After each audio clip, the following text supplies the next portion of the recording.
I think some of it had to do with the true history of the world, that kind of thing, and I will be going over a lot of that tonight. I also want to emphasize that a lot of what I'm going to tell you is very different than what you may have already heard. Even those of you who have been with me before and have attended some of the seminars or seen some of the tapes, I'm going to be speaking a lot differently tonight, adding a lot of different information that I never thought I could add in public, but it's pertinent to what I'm going to tell you.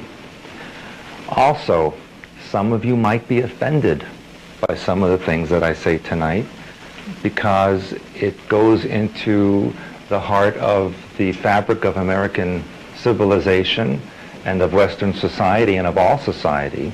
And those of you who are very much deeply involved in conventional society may not understand what I'm saying or may even be slightly insulted by it, and I understand that because some of the information is very opposite to what you learned or think you've known all of your lives, but particularly in the last 30 to 35 years, and especially as it relates to religious matters and political matters.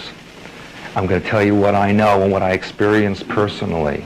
Those of you who've been with me before know that for over 25 years I worked in the government, and I was involved in the Montauk Project from 1970 to 1983, which involved mind control and genetic manipulation and even such topics as bizarre as time travel and interstellar weaponry.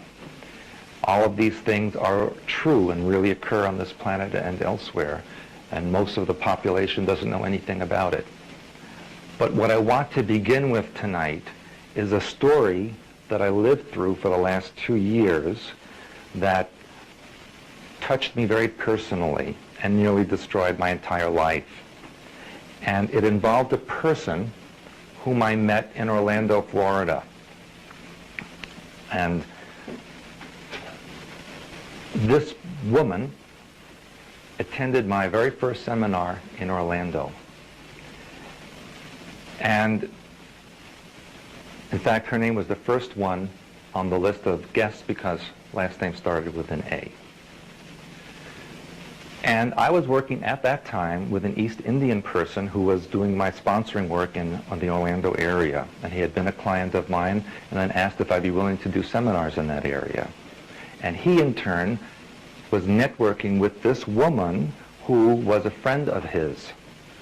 And she claimed that she was the one who got a lot of the people to attend that seminar. And there was quite a few people at that seminar, which was actually held at a Catholic seminary called San Pedro, just outside of Orlando.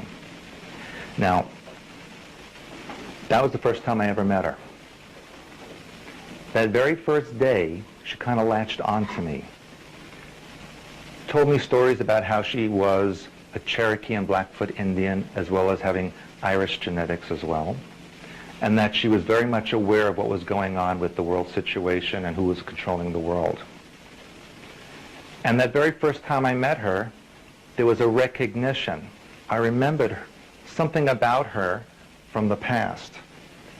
And a lot of it had to do with the Montauk Project. Montauk Project used women specifically for breeding purposes and for controlling purposes. Very often, they would have programmed males under the jurisdiction of a very aggressive female who would be their handler or controller.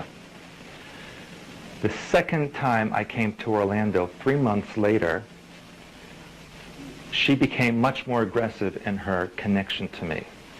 And in fact, she had been calling me on the telephone on and off for those past couple of months.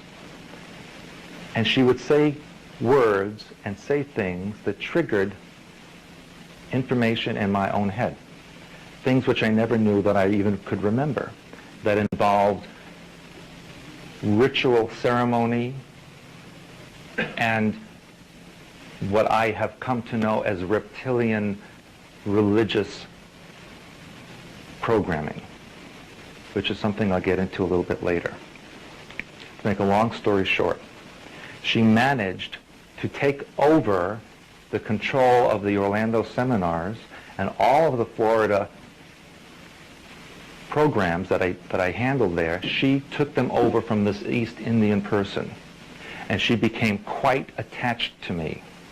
She told me that she knew that there was a crop of programmed people out there, that I was one of, who were being prepared for a certain position in the global order. She also told me that she was very proud of her reptilian heritage, and that she had killed people and murdered people to get to where she was at this present time. Now, a normal person would have reacted a little differently than I did. A normal person would have said, what kind of woman is this who admits to being a killer and controlling people and knowing secret information, and this person's latching on to me? And yet I didn't do anything about it, and yet I encouraged her to continue doing my programming for me and sponsoring me and promoting me. It wasn't until January of this year that she became blatantly aggressive, to the point where she completely took over my business, where she took away work from my wife Janet, who was handling my work at that time, and actually got me to the position where I was totally removed and isolated from my family. She had me, and I helped with this, by the way, so I take responsibility. She had me traveling to all the continents of the earth under her jurisdiction, traveling to illuminati sites and activities where severe ritual and ceremony had taken place where I was concerned, knowing that at those places I would become activated and certain memories would come to the surface. During this time, she also drugged me. I have 18 needle holes in my back. I didn't know I was being drugged at the time. She would also slip pills into my mouth at night while I was semi-conscious. She also carried a weapon with her that was loaded at all times. She threatened to kill my wife, my family, and my children, and told me that I had to do everything that she wanted me to do, otherwise I would also be eliminated. Part of me, an underlying part of me, kept saying, I need to get out of here. I need to be removed from this person. But a surface part of me went along with it. It was almost as if I was a prisoner within my own mind. And there was programming techniques that she would do which were part of what a handler would do to people. For example, she would keep the room very hot, then she would keep it very cold. She would give me a lot of food, then she would give me no food. Deprivation and the antithesis of deprivation. That's a programming technique. Drugging someone, sleep deprivation, food deprivation, saying keywords, memories, etc. She had me going to Montauk Point, actually talking to the security guards and letting us get into the property, taking me to the building where I had been kept, activating certain sequences, then had a security guard make sure that we got out safely through a back exit. She introduced me to people. I did a lot of work in California, introduced me to people in California who are closely connected to Hollywood and closely connected to political organizations. She would have me meet other people who were involved in the same programming as I am.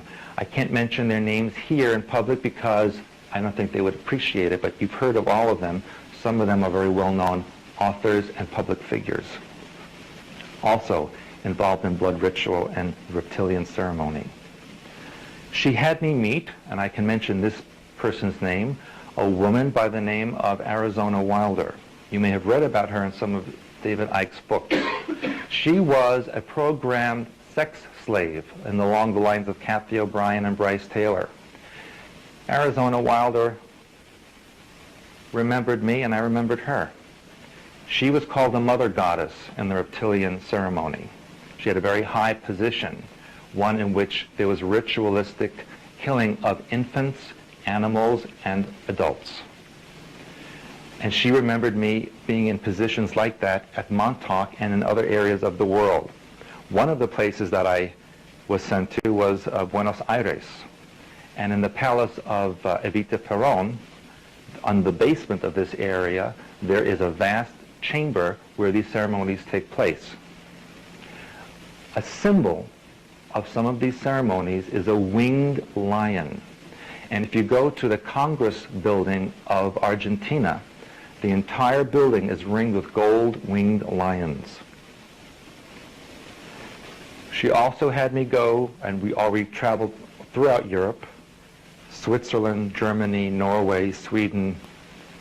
In every place, she destroyed my business. Where she told me she was going to promote me and change things, she eliminated things and cut people off. We wound up at a concentration camp in East Germany. Very strange things going on there. We walked into the room that was given to us. There were still bloodstains on the floor and on the walls. The light would go on and off. She would speak to the light and it would stop. She knew information about me that I never told anybody ever. The only way she could have known this information is if it were given to her. Yes? I'm sorry, is she being Arizona Wilder? No, this other woman. Yeah. Arizona Wilder was someone that I was introduced to with this woman.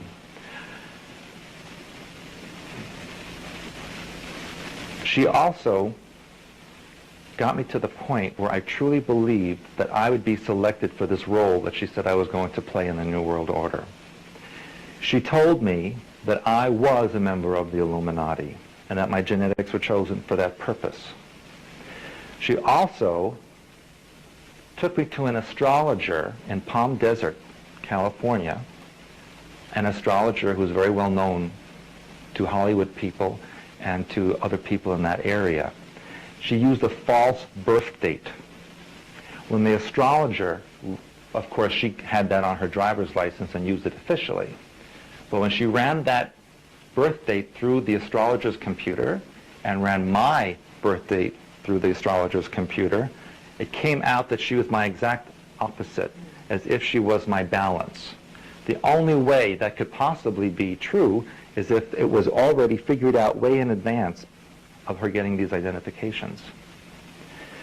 She also ran what I would call halfway houses in the Orlando area for people who came out of prison, prostitutes, drug addicts, alcoholics, deep criminals, people who she housed and took care of, but yet would not take any state funding or federal funding. She had her own rules, her own regulations. She knew all the police officers, she knew all the judges, she knew all legal aspects of what she was doing, and she would never let anyone know what was going on in her business. She told me that she was closing her business to take over my business, and that I had an obligation to her. And to make a long story short, she even told me that she was pregnant with my children. She said that she miscarried my twins and showed me the fetuses. It was quite a horrific experience. Of course, at the time, my wife knew nothing about that part of the relationship. Finally, we wound up in Anchorage, Alaska. She had the phones cut off. I could not communicate with my family. She would not let any phone calls through. She told my wife that I was divorcing her and marrying her, and that at that point, she told me if I go back to my children and to my family, she'd make sure that they were all killed. This is what I was living with for the last 6 months. It's mostly over the last 2 years, but particularly the last 6 months. Couldn't tell anybody about it, couldn't speak about it in public. The one thing that really hooked me into her, that made me think and believe that she was telling me the truth about everything, was a particular item that I never spoke about to anybody, and that is the beings who created the reptilians. Those of you who have been with me before know that when I do my DNA seminar, the second day of the first grouping of seminars, and I talk about galactic history, I talk about how the reptilians were the first colonists on this earth and how they destroyed human civilizations elsewhere. I also mentioned to all of you that nobody knew who created them, but it was believed they were not natural to this time-space continuum. Well, when I was a child, there used to be these beings that would come into my bedroom, and I used to call them the clear people. They looked almost like a human form. They were about 6 feet tall, but you could see through them. You could see the veins and the arteries and what looked like organs, but not human organs. They had no face, really, just an empty spot surrounded by this clear membrane. And they would walk and move like a person. One evening, my sister happened to be looking out of her bedroom door, because her door faced the hallway where we used to sleep as children, and saw my bedroom door, and she saw one of these beings walking out of my room and then evaporating in the hallway. It was just after an incident that I had had, waking up and seeing that creature standing over me. And they used to program me or talk to me, where I would get up in the middle of the night, go to my closet door and open it, and there they would be standing there. And if I entered into that space, it was like entering into another dimension, filled with them. They were like gelatinous beings, and I called them clear people. Never spoke about this to a living soul. Not my wife, not my family, only my sister, because she said, I saw a strange thing last night, and I said, that's funny, I had a dream about that. And that was as far as it went. And yet when I met this woman, a year and a half after meeting her, she started talking to me about the clear people, or the transparent people. And it just boggled my mind to think that she knew about such things. That was a very deep secret that I knew I was never supposed to talk about. These are the creatures, the beings, who genetically created the reptilian races. This is the first time I've ever mentioned this ever in public. And the reason that I'm doing this tonight, especially because it's being taped, is because I want a record of what I'm saying to you on tape and on audio, in case something does happen to me, or in case something does come up in the future where she does something. At least all of you know, and it's on tape what I'm telling you and the date that it was recorded. And I'm going to get more into these transparent people in a little bit. But I want to tell all of you that I myself, despite my abilities, despite what I know, was deceived and allowed this to happen to me. And so it took a great effort for me to even be able to say all of this in public to all of you and to have it taped. When I left Anchorage, Alaska, I was going to go back to Orlando with this woman. She told me that she wanted me to go straight back to Orlando with her. In the meantime, she had set up a bank account in Anchorage under her first name and my last name as if we were married. She also had me go to the Motor Vehicle Bureau to apply for an Alaska driver's license. She was going to have me completely dissociated from my family and from everywhere that I lived. On the way back, I told her I had to see my children one last time. And she told me questions that she said, your family will try to get you back.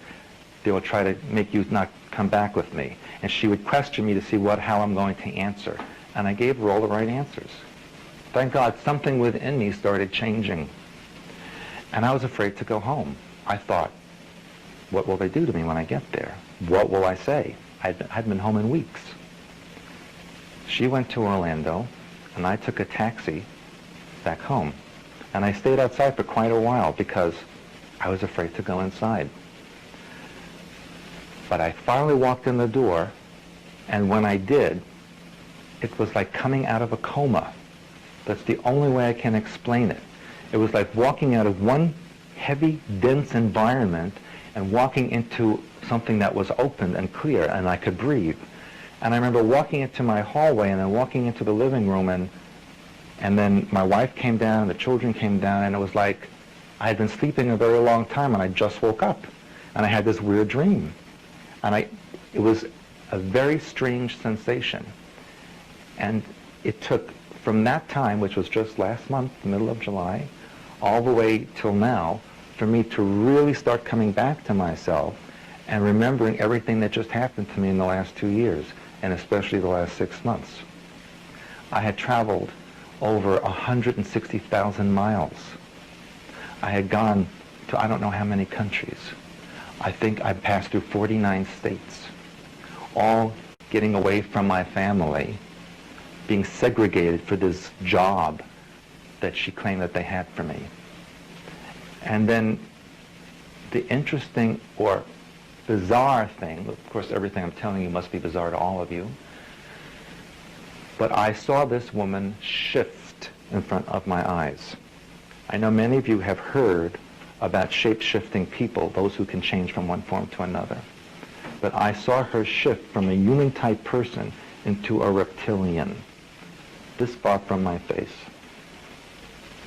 I also saw her shift into what looked like a very cat-like creature. And on one occasion, I saw her shift into what I can only describe as a hag, an old hag, like an old witch-type person. But most of the time, she would shift into a reptilian. Now, I always knew that these things existed, and I had seen them happen at Montauk, which I will talk about. And by the way, today I'm going to name a lot of names. I'm not naming her name right now because I don't know what she would do if she found out. I know who her targets are now in the future, and I have warned those people. I don't think they believe it, but they'll have to find out for themselves. I wish someone had warned me before she came into my life. But she is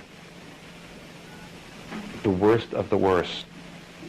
Those of you who read my book, Alien Connection, know about the section I have about the persona known as Johannes von Gruber. That persona actually is part of me. That person existed in Germany. This woman was his mistress in Germany. And when Johannes disappeared, she was executed. I can only imagine that the reason she was agreed to do this role now was retribution. She's driven. She will kill anybody. She will stop at nothing. She will let nothing get in her way. And I have to deal with that right now, and that's why I did not go to Denver to do global sciences, because she was going to be there. And I knew that if she was there, she could turn on her drugs or her programming, whatever it is she does, as my handler to make me snap back into that position again.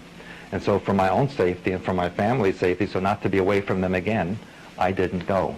And I warned Dean Stonier, who was the head of global sciences. He was warned. He says he understands and was doing his own investigation of this person. I don't know what happened, if she showed up or what even happened when she was there. I had other people who were friends of mine in California who actually went to see what was going on. I should get a report when I get home. And I just wanted to also apologize to all of you who I've been with before that I allowed this to happen to me when I should have known better and should have been mentally stronger and not allow that programming to come through again. Which leads me to tell you that never assume when you think you have undone something in a mind pattern or programming that it is done forever. The imprint will always be there as long as you're in this lifetime. You must always make conscientious efforts to monitor yourself and look for the triggers that can turn on the old patterns. And you will always be tested by yourself and others to see if you can fall back to those old patterns. And so, I never went back to Orlando, never communicated with the person again, although I know she did try to communicate with me on many different levels. I need to also tell you that she was in communication with not only Arizona Wilder, but also a person known as Cisco Wheeler, who you may have read about in the David Icke material. Cisco Wheeler claims officially to be an Illuminati programmer and also a keeper of information for them. Cisco Wheeler came to visit me in California, and she didn't like me because I didn't agree with some of the stuff she was saying. And she brought with her another gentleman who I won't name right now, who was involved with the Japanese government and the Japanese Illuminati. And this woman who was trying to control me wanted me to go to Japan and talk about the American public and what could be done with them.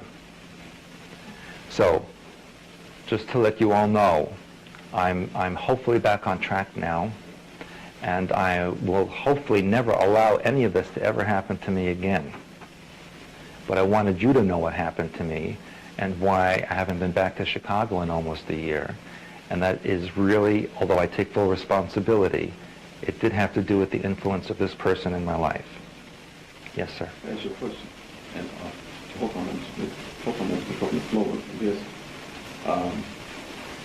In the last 6 months, have you given David Icke an interview concerning some things? Yes, I have. Yes, it's been on the web for quite a while. I'm actually glad you brought that up.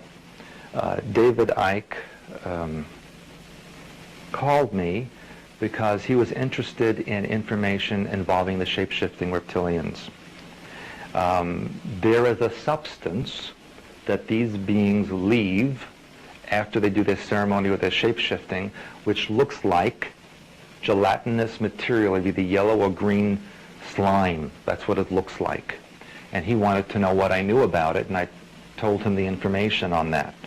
I also told him that during the ceremonies at Montauk Point, when they did their reptilian ritual and ceremony, that I saw two people, one of whom looked like William F. Buckley, and the other one looked like Gardner, the one who wrote the book Holy Grail.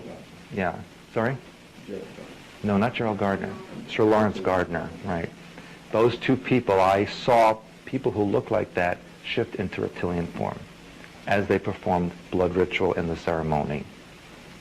And he was interested in that, and he was also interested in my DNA information and how someone could logically or scientifically shift, and I explained that to him. And unbeknownst to me, the entire conversation was being taped, and within 10 hours, it was on his website. Embellished a bit, but there it was, and there was nothing I could do about it. Okay?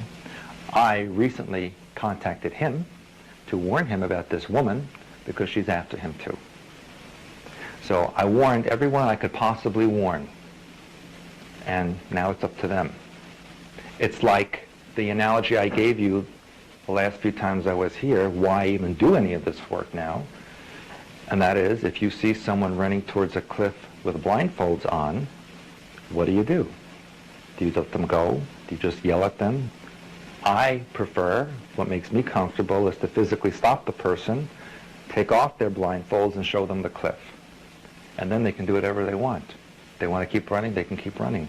But at least I told them there was a cliff there and I showed it to them. So that's what I'm going to do for you tonight, hopefully, is show you the cliff. Hopefully take your blindfold down, but you can put them back on afterwards if you wish. Okay?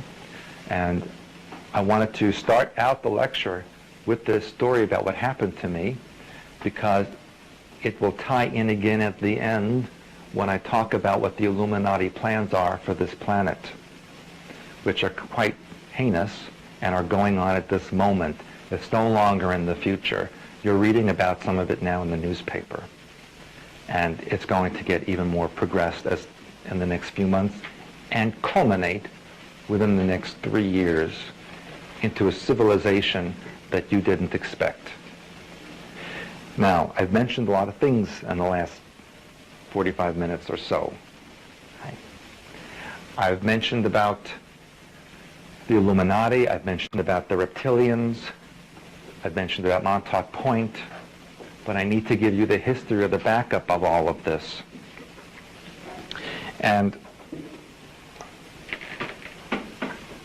I need to explain to you also about the history of this galaxy, and particularly the solar system, because it's pertinent to what's going on now and will give you an understanding of why the reptilians have the mindset that they do.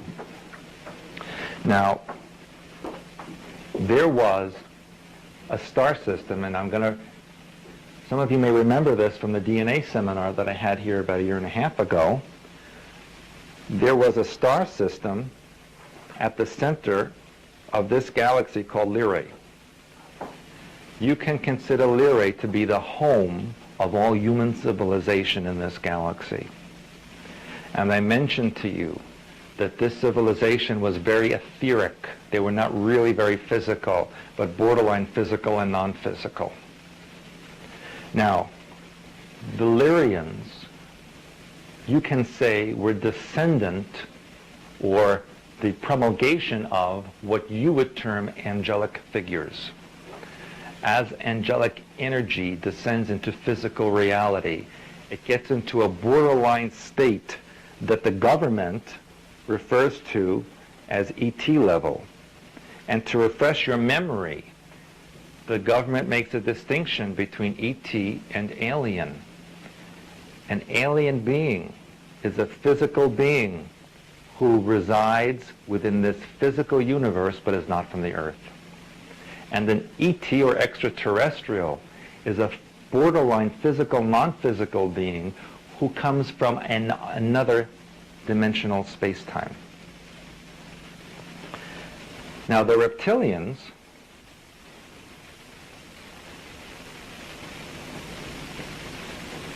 as I mentioned, were not from this galaxy. They appeared in a star system known as Draconis, or Draco. It's commonly referred to as Draco. Originally, I had told you that nobody knew who created them. It was a mystery. But now I can tell you, and I have told you just before, that they were created by what I call the clear people or transparent people.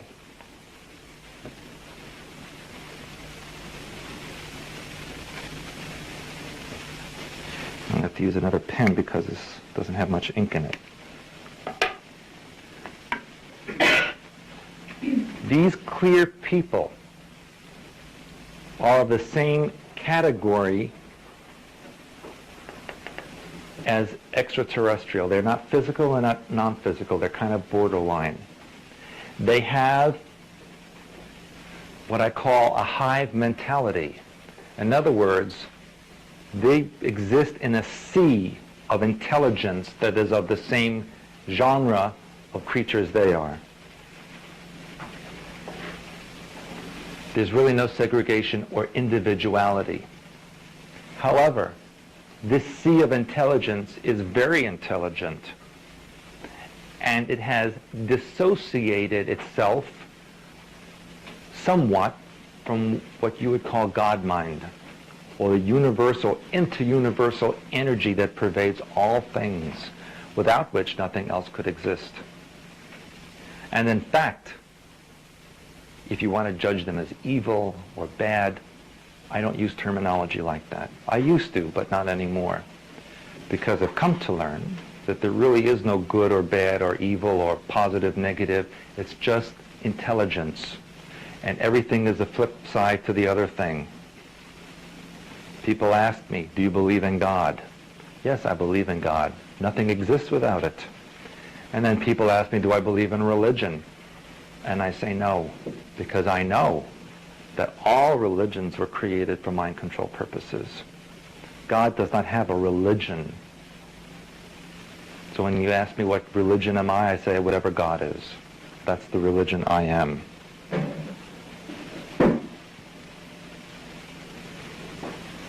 I believe, and I actually know this, but I'll say believe because I can't prove it to you, that these clear or transparent entities created the reptilians in order to destroy this civilization.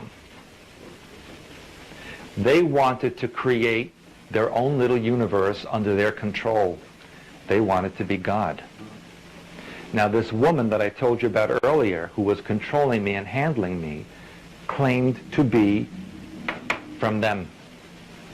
And she told me that I was of them as well, and that we were the only two on the earth. And as incredible as this may sound, she almost proved it to me, or maybe she did prove it to me, because she showed me with my own vision, which, by the way, since I've been here last time, I have my eyesight back, that I could shift myself. And on several occasions, I actually shifted into a creature that looked like a winged lion, like the creature I told you about that I saw in Argentina. They were all along the Congressional building. This is what I saw myself become. And on one occasion, it was so powerful I couldn't shift back to human shape again. I can only imagine how this happened through her ritual and ceremony. She used to evoke a being, and maybe some of you have heard of this being, with this name.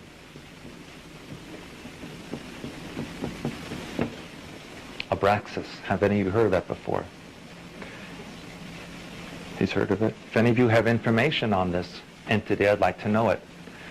The very first time I did my Illuminati lecture in Los Angeles, before she would let me go onto the stage, she evoked this being and let that being surround me. The name of an album by Santana, if you remember, from the 70s. I wasn't in the 70s. I was locked up in Montauk, so I really don't know very much about what the music was like. But I'd be glad to see that album cover. There's a picture of the being. What does it look like? It looks like a winged lion, if I recall. Is that right? On the cover of the album. Now that's pretty interesting. See, I learned something tonight. Now that's pretty interesting. And lion has always been a frequency which was important to me, which is why I have this and why I have this, the clinking jewelry, because that is a frequency that I connect with, and I even teach lion frequency to some of you. How many of you have I given lion frequency? Have any of you here? You, I've given, yeah. Not too many people, only those that I see associated with that. Well, anyone who can give me information on this, I would appreciate it. I don't know how far I can go as far as naming names, but I've had a lot of people helping me defend against this woman that I told you about. One of the people who is helping without naming names is a princess of, you think I can discuss that? Is the princess of the Montauk Indians. And she's been helping me with fighting against this evil person. She calls her an evil entity. She calls her from the depths of hell. Of course, she uses shamanic terms, and she uses procedures I don't necessarily agree with or understand, but yet she's helping me, and so I appreciate that help. Now, to finish this story, which is quite an intricate story, and I will use red because it's appropriate. When the Reptilians attacked Lyrae, it destroyed that civilization. And in fact, I'll give you the float. I have a very complicated float chart here. I'll make it as easy as possible. The remnants of Lyrae spread out through the rest of the solar system, throughout the rest of the galaxy. They colonized such places as Tau Ceti, Procyon, Orion, Aldebaran, the Pleiades, Antares. Most of the known constellations and star systems in this galaxy were colonized by the Lyrians because their home area was destroyed. In this solar system, they colonized the planet Mars and another planet that no longer exists that was called Maldek. Maldek was a relatively large planet that existed between Mars and Jupiter. At that time, the Earth occupied the second orbit around the Sun, and it did not have an atmosphere like it has now. It was completely water-filled, both surface and atmosphere, not breathable. By the way, the Lyrians, when they became physical, had two forms. One was blonde hair, blue eyes, which was the standard form, and the other form was red hair and either blue or green eyes. Now the red-haired person was considered very special and spiritual and also dangerous.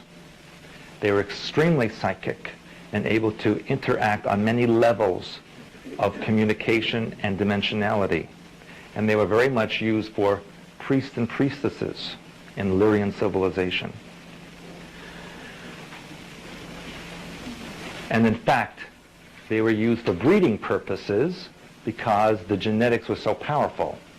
And in Montauk, most of the breeders were red-haired women with blue or green eyes. Now, the reptilians have a mindset that's very different than what humanity has. Reptilians believe that they are superior to all others. And as I mentioned at the bookstore last night, one of the reasons is they are androgynous. They have male and female in the same body.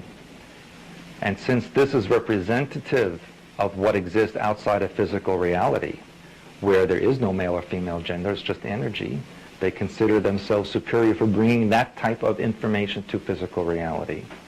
You'll also note, based on observing creatures on the earth right now, that reptilian forms do not evolve or adapt over eons or millions of years. They basically stay the same. And if there's a change, they just die out. Whereas mammalian forms need to adapt and evolve as there are changes occurring in their environment. So to the reptilian mind pattern, they're superior because they don't need to change or adapt. Therefore, they're completely perfect as they are. That's the mindset. It's not right, it's not wrong, it's just the way they think. And so they go after the Aryan types, or the blonde hair, red hair, blue eyes, green eyes, because the genetics of those people are easily controlled. The mind control over that genetic is very, very easy as compared to other races. This is why in history, those who saw globalization or control of this planet wanted to promote the Aryan race as the natural form, because those who did this were being controlled by the reptilians. And they found every reason they could think of to make other civilizations or races look inferior. They manufactured that.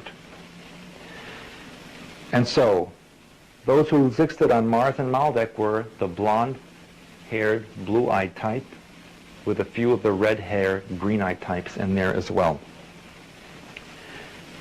Reptilians love to use comets and asteroids. That's their mode of travel and attack. They sent an ice comet into the solar system to destroy the human colonists or the Illyrian refugees on Mars and Maldek. Now, at the time, if I may erase this, at the time, the setup of this solar system was very different. Well, I'll use this. I'll use this as the sun, and then the planet Mercury was where it always was. Then there was the Earth, which, as I said, was a water planet totally. Then there was Mars, which had an Earth-like atmosphere and environment. Then there was, I'm not an artist, but there was Maldek. Then there was Jupiter, Saturn,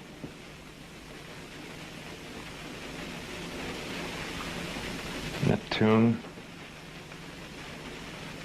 and Uranus. The comet was sent on a collision course to Mars. This comet was really a ball of ice, but under mechanical direction. However, because it didn't calculate it properly, as it got closer to this area, the gravitational pull of Jupiter, Maldek, and Mars threw this ice comet off course, and it got too close to Maldek, causing that planet to explode, creating an asteroid belt that still now exists between Mars and Jupiter. Those from Maldek who were able to leave before it exploded went to Mars as refugees. As the ice comet then approached close to Mars, it pulled the atmosphere off of Mars as it passed, literally ripped by gravitational pull the atmosphere of Mars, leaving a very thin atmosphere that exists to this day. And only now are they beginning to tell you that Mars was once covered in oceans and had an atmosphere. They're telling you all of this now. Now, the refugees of Mars went underground in Mars. There's a vast underground in Mars. And that's where they went. As the planet continued closer towards the Earth, this comet, it went into a revolving spin with the Earth. They rotated around one another, and the Earth flipped on its axis. The pull of the comet's gravitational field pulled the liquid atmosphere off of the Earth, and at the same time pulled the ice from the surface of the comet towards the Earth, kind of making a rotational spin. It ended up where most of the water covering of the Earth was polarized and frozen by the ice, creating the polar ice caps of Earth and causing landmass to rise above the surface. The comet then continued on and actually reversed places with the Earth, pushing the Earth out to the third orbit of the Sun, and the comet taking up the second orbit, and we now call that comet Venus. Venus was an ice comet. But because it is now so close to the Sun, the ice completely evaporated, creating a dense cloud cover around the planet that still exists. Now in 1982, I believe it was, a Soviet spacecraft penetrated the cloud layer of Venus and saw on the surface of Venus 7 domed areas lined up in a row. Just like that. Each several miles wide. Was photographed. It appeared on page 3 of most U.S. newspapers. Whole story about it. But at the very bottom, the last paragraph of the article, it said, NASA scientists believe that this is a natural formation. After they went through a whole page of saying how strange it was, and there were 7 domed objects, and they were lined up in a row, and what an anomaly this was, last paragraph was, scientists say it's a natural formation. Never heard a story again. I'm going to tell you, though, that these domes are biospheres for reptilian beings who live on the surface of Venus. Now, I want you to remember something that happened in the 1950s. I'm going to jump around in time. In the 1950s, there were these people who appeared on television and in the newspapers who claimed they were Venusians. Do you remember that? Those of you who are old enough, you don't have to say who you are. They claimed to be Venusians who came to Earth to uplift mankind. One of them actually wound up at the Pentagon. You remember his name?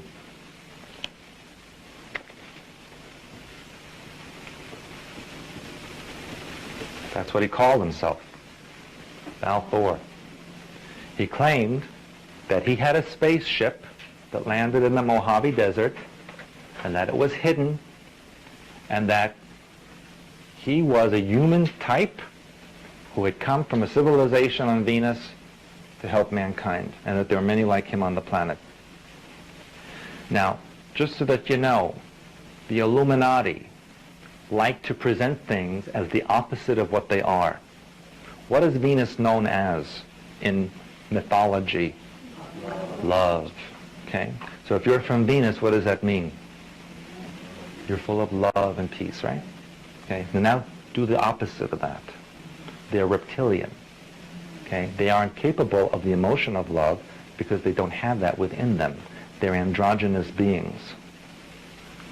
And so, Balfour actually was taken to the Pentagon and supposedly exists there to this very day. And there are photographs of him. If you have newspapers from the 50s and early 60s, occasionally there would be a picture of Balfour at a public gathering of public figures, and there he was. And they listed him as Balfour. And that was in the newspaper. So, now let's go back in time. Earth was now colonizable because it now had land mass and the water was ripped out of the atmosphere, leaving an oxygen-rich environment. The reptilians drove another object into the solar system to colonize the Earth. We now call that object the moon. The moon is the only known object in space that's supposed to be natural that doesn't spin. It faces in one direction all the time, like a ship in orbit, and that's exactly what it is. If you send a sonic resonance off of the moon, it pings like a glass, hollow glass. It's not solid. If it were solid, the sonic resonance would make a thump or a bang sound. It doesn't. And in fact, to this very day, if you have a telescope, especially on a full moon, and you train your telescope at any crater in the moon, you will see activity there. You will see lights moving, you'll see vehicles moving, you will see buildings. You can do this if you have a telescope, and it doesn't have to be an expensive telescope either. And they colonized a continent.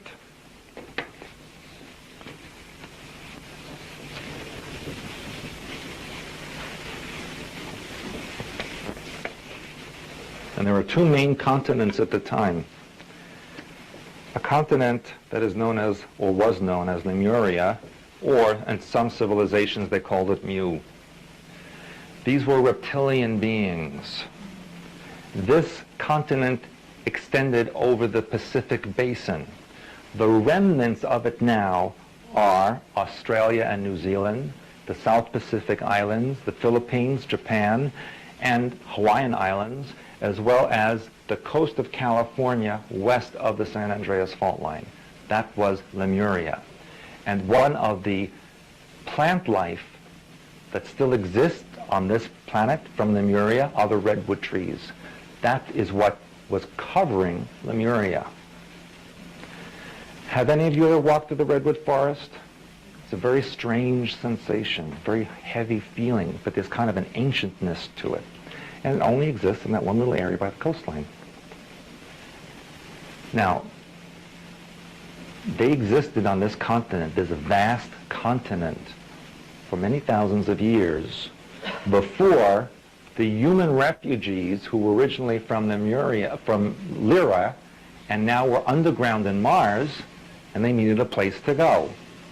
In addition, not only were the Martians, Mars refugees, in need of a place to go, but there was a group of Lyrian refugees who had colonized one of the planets in the Pleiadian system, who called themselves the Atlans. Now, the Atlans were not very well liked. They were troublemakers. They were renegades. They wanted to recreate the Lyrian civilization under their own terms. You can think of them very much like the neo-Nazis in this country who want to recreate a new Germany. Well, think of Lyra as the old Germany and these Atlans being the neo-Nazis. They were not nice people. And so it was decided that the refugees who were the Atlans and those who were on Mars would be allowed to also colonize the Earth, because quite frankly, the human refugees wanted to get rid of them. And what better place to send them but a place filled with reptiles. But it was colonizable. So can you guess where these refugees went? They went to a continent that came to be known as Atlantis, named after the Atlans. Most of the colonists were Atlans. There were very few from here. A lot of them stayed here, because they wanted to see what would happen to the Atlans when they landed on a reptilian planet. And for a while, there really wasn't much going on between those two, because the full blast of the reptilian invasion force was not here. They simply wanted to get rid of the human colonists for a while. Understand that the reptilian mind, as far as the agenda of conquering, is insidious. They don't think like human beings, where human beings want to attack a country, they'll attack and take it over. Not the reptilians. They have eons of time because they don't change, they don't evolve, they're always the same.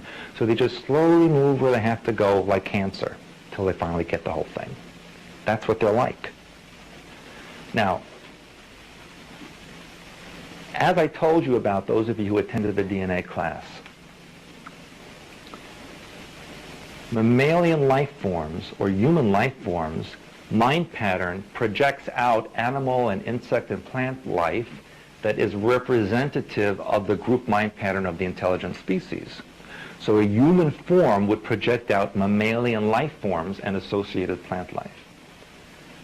What do you think an intelligent reptilian form would send out as animal-like creatures to occupy its world? Snakes, but in those days, dinosaurs. And there were many dinosaurs on the earth at that time. They were, for all intents and purposes, the domesticated animals of the reptilians. And that was a problem for the Atlanteans because these creatures were tremendously large. And they wouldn't keep their pets fenced up. Okay? So there was conflict between the two of them, and there were battles between the two of them.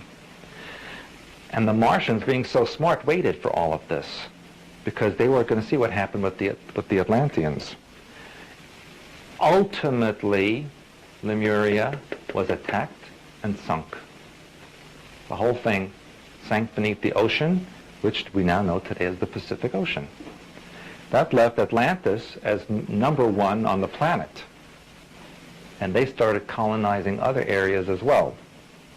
One of the places that they were looking to colonize was in what we now call Central Asia. But because they already had an entire continent to themselves, it was decided that the refugees from Maldek and Mars be allowed to colonize that area.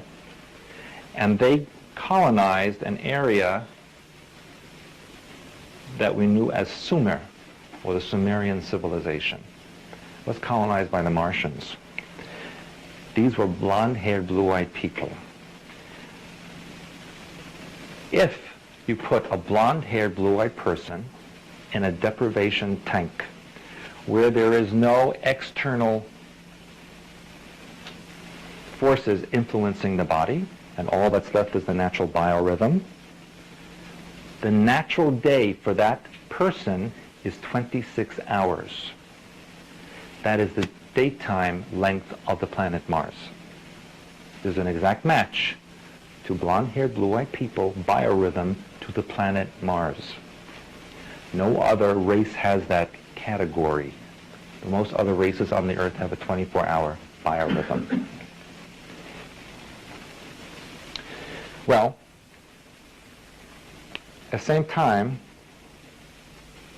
there was trouble going on in Atlantis as well, because there was infighting among all of these people, and there was also the influx of another civilization from the star system called Sirius A, which I spoke to you about in the last time I did a seminar here.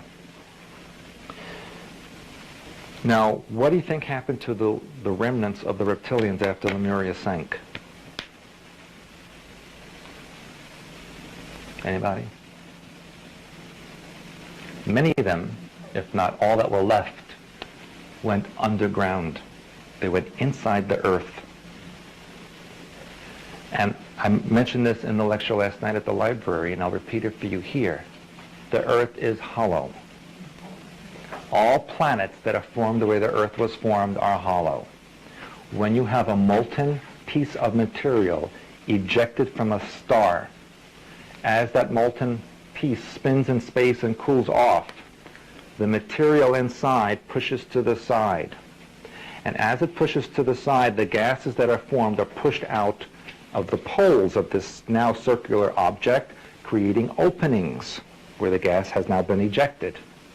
And what is left is trapped between two platelets, the molten lava, which is between the outer crust and the inner crust, and then the hollow space.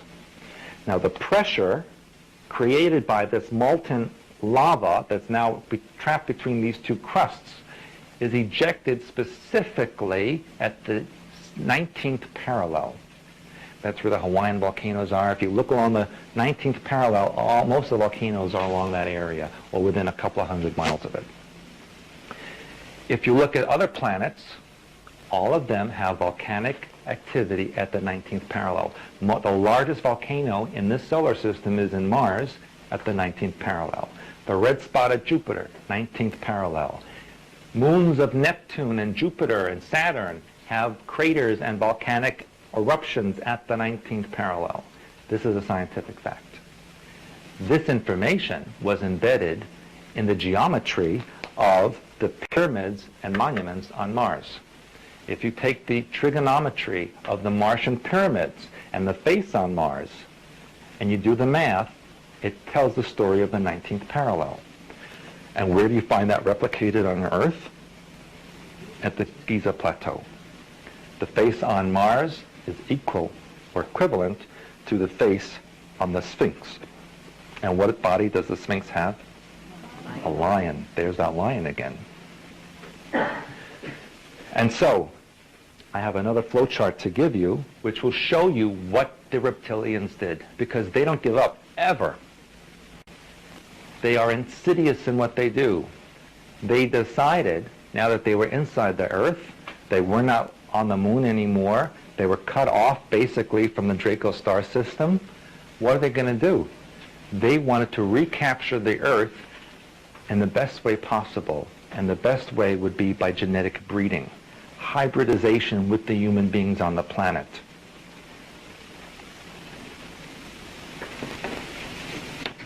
And here I need to give you another story.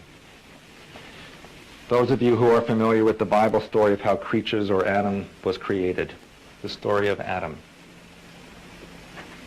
All of the Bible is symbolic. It is an allegory, not to be taken literally.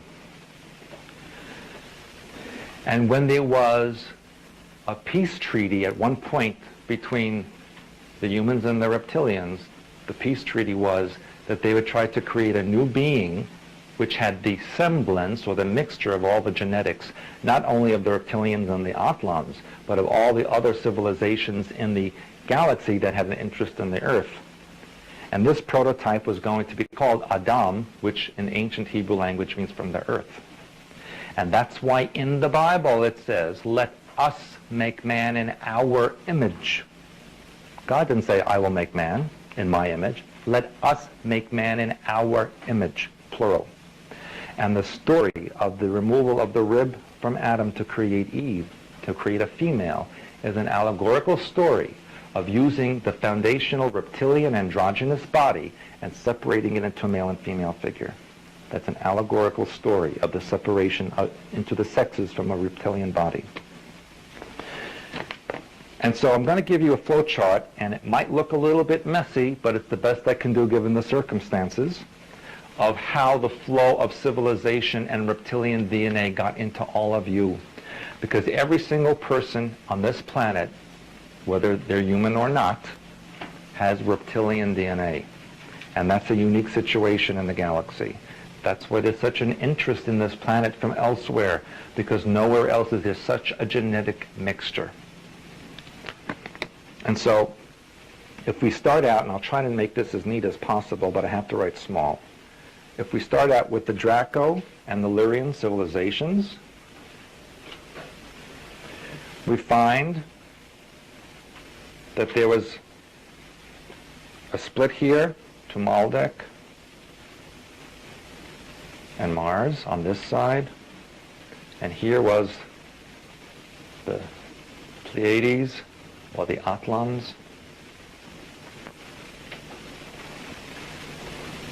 and this then went to Sumer, and this then went to Atlantis. And I'll do some work here so it won't be too confusing first. And here we have Venus and the moon. And then here we have Lemuria. So we're all on the same page with this so far. This is reptilian form, this is human form. Pure human form, which nobody on this planet is a pure human form. Now, from Atlantis, or from Mars, we have Sumer, and then Sumer led into Babylon. Now this is very important. Babylon is very important in the reptilian ritual and ceremony. The Babylonians spread out to become the Khazars in the Caucasus Mountain, and they in turn colonized Europe and the Middle East.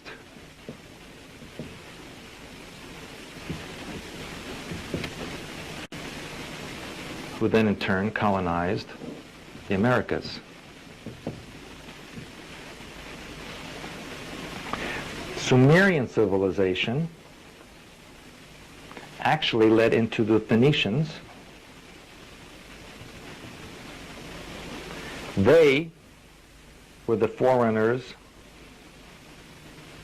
of the Egyptians, who, by the way, now this is where it gets complicated, the refugees from Atlantis also colonized Egypt. Okay, this is going to get a little messy now. I have an idea. I want to do the reptilians in red. Oh, let me finish this part. Then the Egyptians actually had an influence in Greece, and Greece actually became part of Rome and Spain, which led to the colonization of the Americas as well.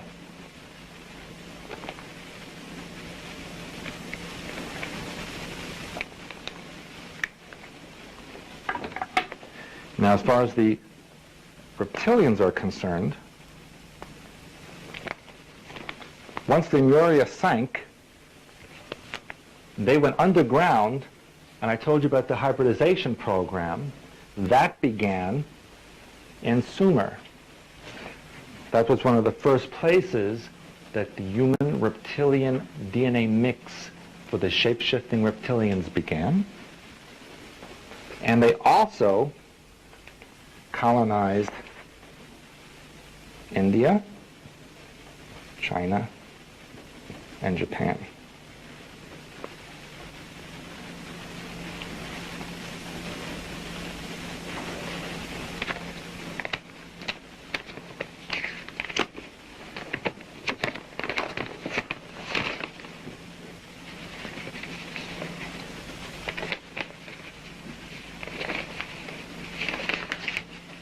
Now,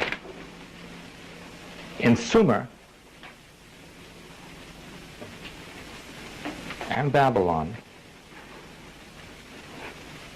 this is where the hybridization of the reptilians and the humans went into full force. It was here that they created a unique hybridization blend of 50% genetics reptilian, 50% genetics human.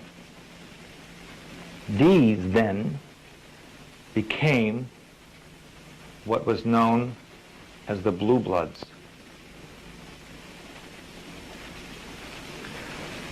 who became the royalty of the earth. They call them blue bloods because their bloodstreams have a high copper content. When copper oxidizes, it turns blue or green color. When iron blood oxidizes, it turns red or brown. The Indian caste system is a direct replica of the Draconian or Lemurian hierarchy. They had different levels or species that would perform different tasks. They had a warrior caste, a spiritual caste, a worker caste, scientist caste. All of these levels were within the reptilian hierarchy and was recreated especially in India in the Hindu religion or the Indian civilization.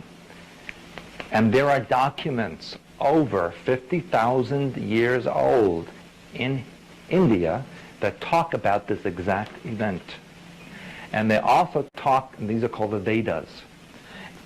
And in fact, they also talk about a vehicle called a Vimana,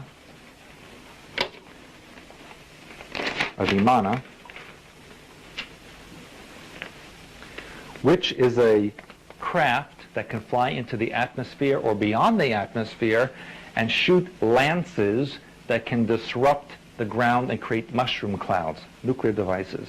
This was written 50,000 years ago. And those were written from something else. They were copied from something else. But the newest ones are 50,000 years old. This area of the world right now is very, very important because the royalty of the earth call themselves the Illuminati.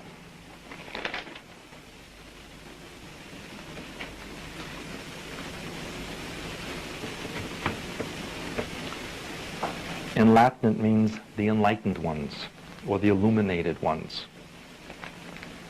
Officially,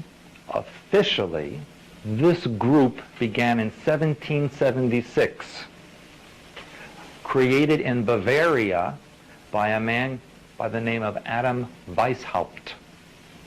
That's the official creation of the Illuminati.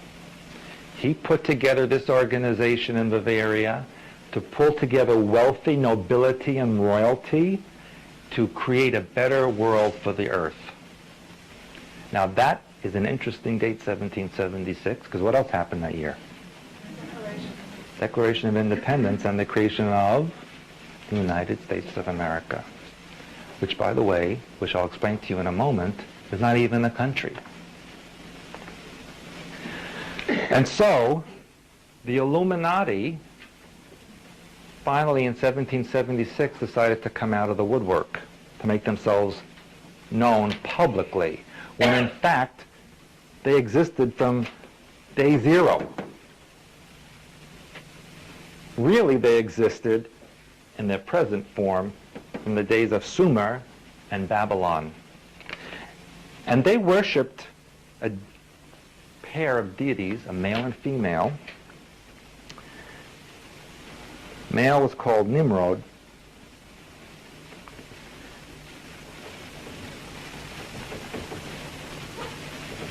And the female was called Semiramis.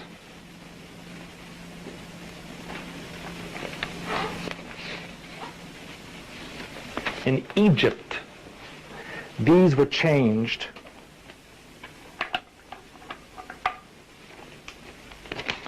to Osiris and Isis,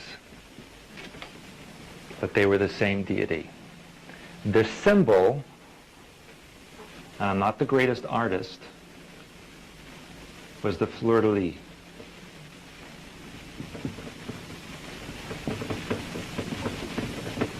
Or the lily, symbolized by the lily flower, a three-pronged flower. And Nimrod, as the god in Sumer, was depicted with three horns. There are also sexual connotations to this because it's a very sexual religion.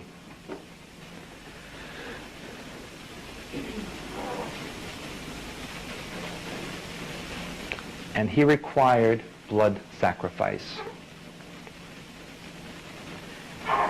Now, the disturbing thing is that in modern times, the same scenario was created in religion in the Middle East, only the same figure they used as Jesus and Mary. There's always male, female, male, female, male, female, one creating the other. There are statues in Sumer showing Semiramis with a human form, a reptilian face, reptilian claws and feet, holding a hybrid baby. That's what they worshipped in Sumer. You can see the picture in any magazine or book related to Sumerian civilization. But all religion from that point onward was based on this type of scenario.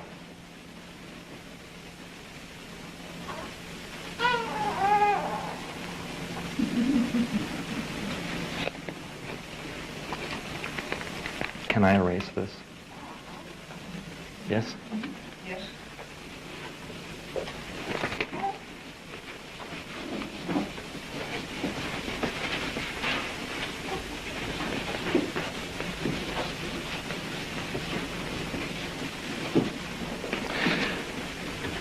I have a lot of information. I'm going to try to get through as much of it as I possibly can.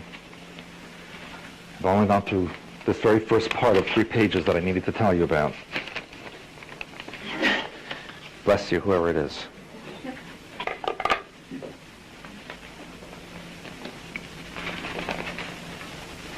Now, I will tell you that the number 13 is very significant to the Illuminati, because in the last 500 years or so, also even last 1,000 years, there are 13 families that control this planet. 13 was also the number of colonies of the United States originally. 13 is also the age when the ancient Hebrews said that children become adults, what they call a bar mitzvah. And 13 is actually the true number of zodiac signs. One sign has been deleted for the past 1,000 years or more. And that sign was located between Scorpio and Sagittarius. And can you imagine what the symbol of that zodiac sign was? It was a dragon, a reptile. That's the 13th zodiac sign. 13 is significant.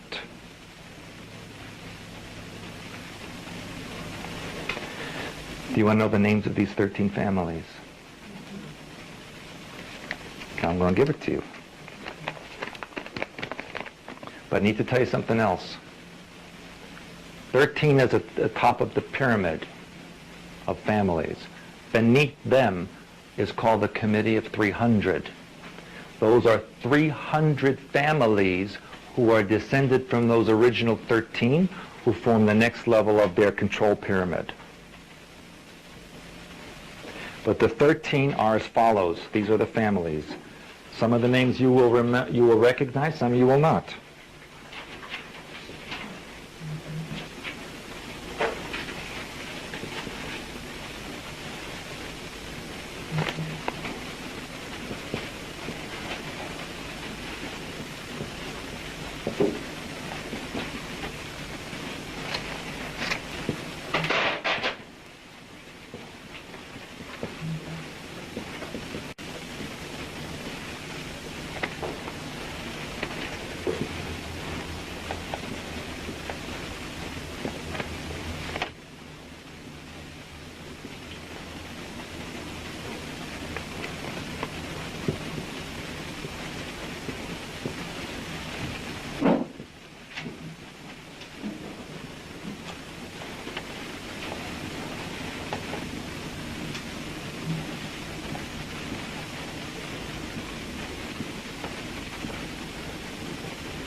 Is there significance to the order of the names? No.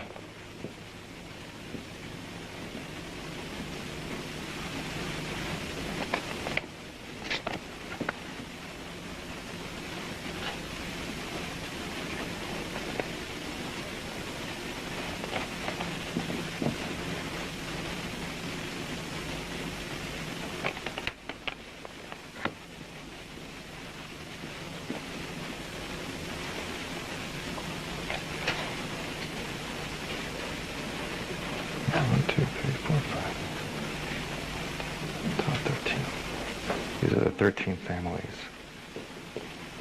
These families control every minute detail of your life.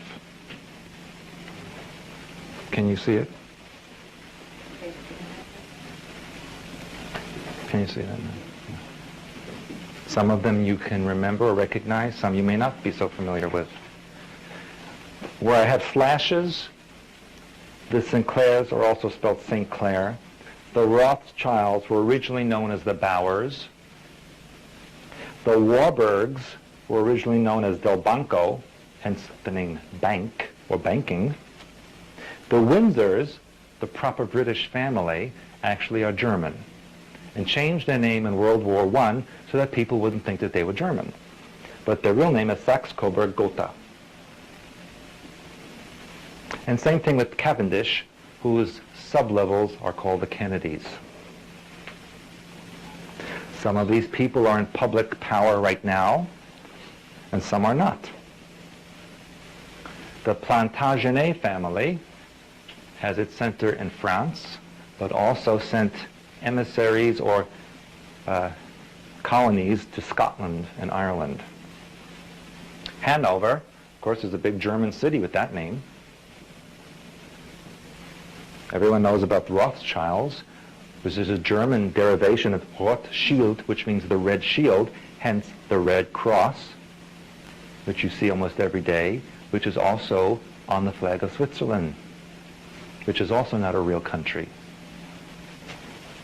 The Krupps, oh yes, the Krupps, claim to fame, they built the ovens in the concentration camp and all of the machinations for the Nazi Empire.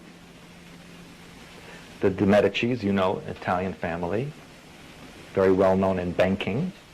Romanovs, Russian royalty. My great uncle had the great distinction of having them assassinated in 1917.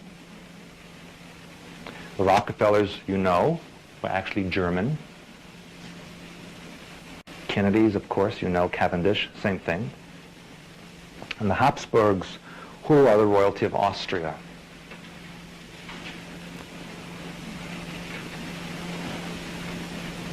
These families control everything in your life. Every single thing in your life. You didn't make a comment about the Bruce. Oh yes, the Bruce, one of the strongest families in Scotland. What movie was made about them? Braveheart.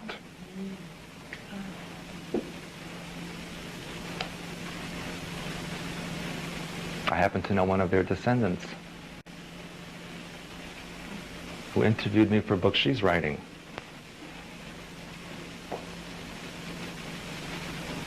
Oh, and by the way, all of these are shape-shifting reptilians. Every single one of them.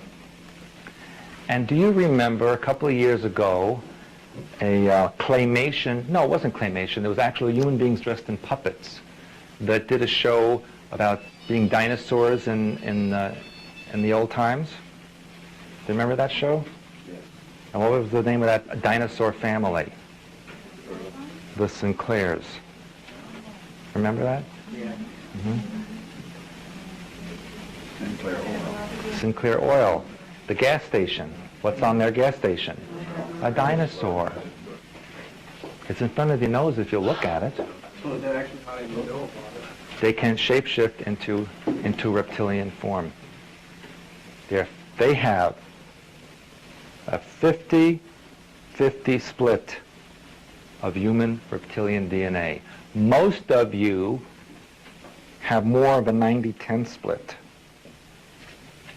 You all have reptilian DNA.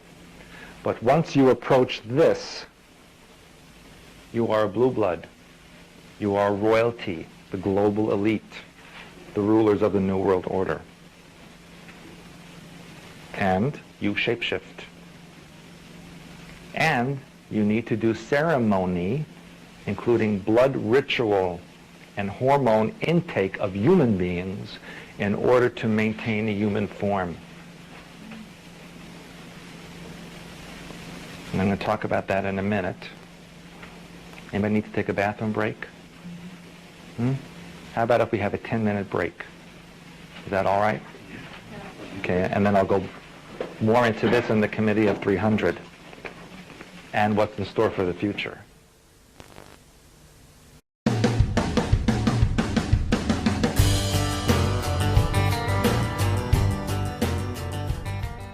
Beneath this group, this 13 families, is the Committee of 300. The Committee of 300 is the next layer in this pyramid of control. And guess where you all are? At the bottom layer. And isn't it interesting that on the US dollar is a pyramid with an eye watching everything that's underneath the pyramid? Now how do they explain that Egyptian Sumerian symbol on a US dollar? Do they explain it when you're in school? No. Do they say why there is an eye watching everything? No. What does the eye represent? The eye represents, if you remember, Osiris, the all-seeing eye, which goes back to the reptilian sun god of Nimrod. And it is a sun god because reptilians worship sun, and one of their symbols is a blazing sun. And you've seen them all over the place. Okay, sometimes they look like flames coming out of the sun, but in fact it's in the center of the Argentinian flag, which where the winged reptilians are. They're all over the place if you keep your eyes open. Now, in addition to this symbol being on the US dollar, those of you who have a dollar left in your wallet, if you look underneath where it used to say e pluribus unum, it now says novus ordem seclorum, which means New World Order. That's on your money. Okay, so it's already part of your money. And in addition, there's a globalization or unification of all the currencies of the earth, especially in Europe, where they use now the euro dollar, which the Europeans didn't like the word dollar in their currency, so now they just call it the euro. And if you look at the exchange rate, it's basically 1 for 1. US dollar will get you a euro. In South America, Ecuador has adopted the US dollar as its national currency. So has Costa Rica. Most of those people never saw a dollar in their life, but it's their national currency. And if you go to Argentina, the peso is 1 to 1 with the dollar. So Ronald Reagan and George Bush got their wish when they said that they wanted from Alaska to Argentina one economic unit. It exists right now. Europe, same thing. There is a United States of Europe. You can drive across any border without the use of a passport or even stopping. They'll stop you if they want to, but you don't have to stop. You don't need a passport. When you land at an airport in Europe, there is 2 lines, one for European market members and everybody else. And in Switzerland, there's even a line if you have a US or Canadian passport, there's a separate line for you. So there's all of this going on all over the earth, and if you travel a lot, you get to see all of this. Now, may I erase this part also? By the way, if you're interested in some of the names of this Committee of 300, I'll just give you a sample. One of the names, which you may not recognize, is called Agnelli. Agnelli, and they own the Fiat Corporation. And they tell the Italian government what to do. There is also the Spencers, Carringtons, Norman, Ford, Tafts, Roosevelt, Russell, Stewart spelled both ways with a U and an EW, Seaton, Hamilton, Campbell, Bush, Douglas, Montgomery, Balliol, Graham, Lindsay, Cameron, Wilson, Morgan, Harriman, Carnegie, Mellon, Oppenheimer, Rhodes, Hines, Savoy, Schiff, Kuhn, Loeb, Coolidge, and Delano. These are just samples of the Committee of 300 surnames that are being used. And I'll erase this now so I can give you some more information.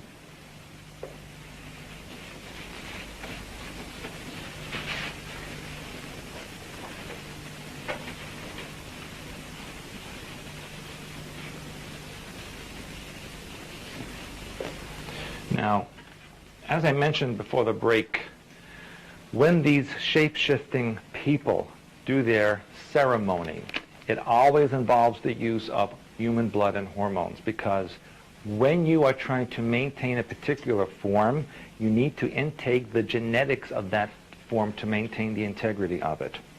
Otherwise, you regress to your original form, which in their case would be reptilian. And you've heard the old stories, and there's even been movies and comedy made out of it, where there are these wealthy families in Europe, or even royalty, who have this family member that's locked away in a dungeon or in a tower because he's very strange. And whenever the people who are guests in the castle or the building go to look, they find this gigantic reptilian-like creature living locked away. It's because he reverted back to the original form and did not shapeshift any longer. He got stuck in the reptilian form. And as it's turning out, as the centuries are going by and the interbreeding and the intermarriage continues, they're finding it more and more difficult to maintain a human form. And so they're doing more and more ceremony on what is called the morphogenetic grid. And I know many of you have heard of this before. The Earth is very much like a body. Just like you have a chakra system and you have the meridians that come out of the chakra system, the Earth has energy centers and ley lines that come out of the energy centers and crisscross like a grid or a matrix.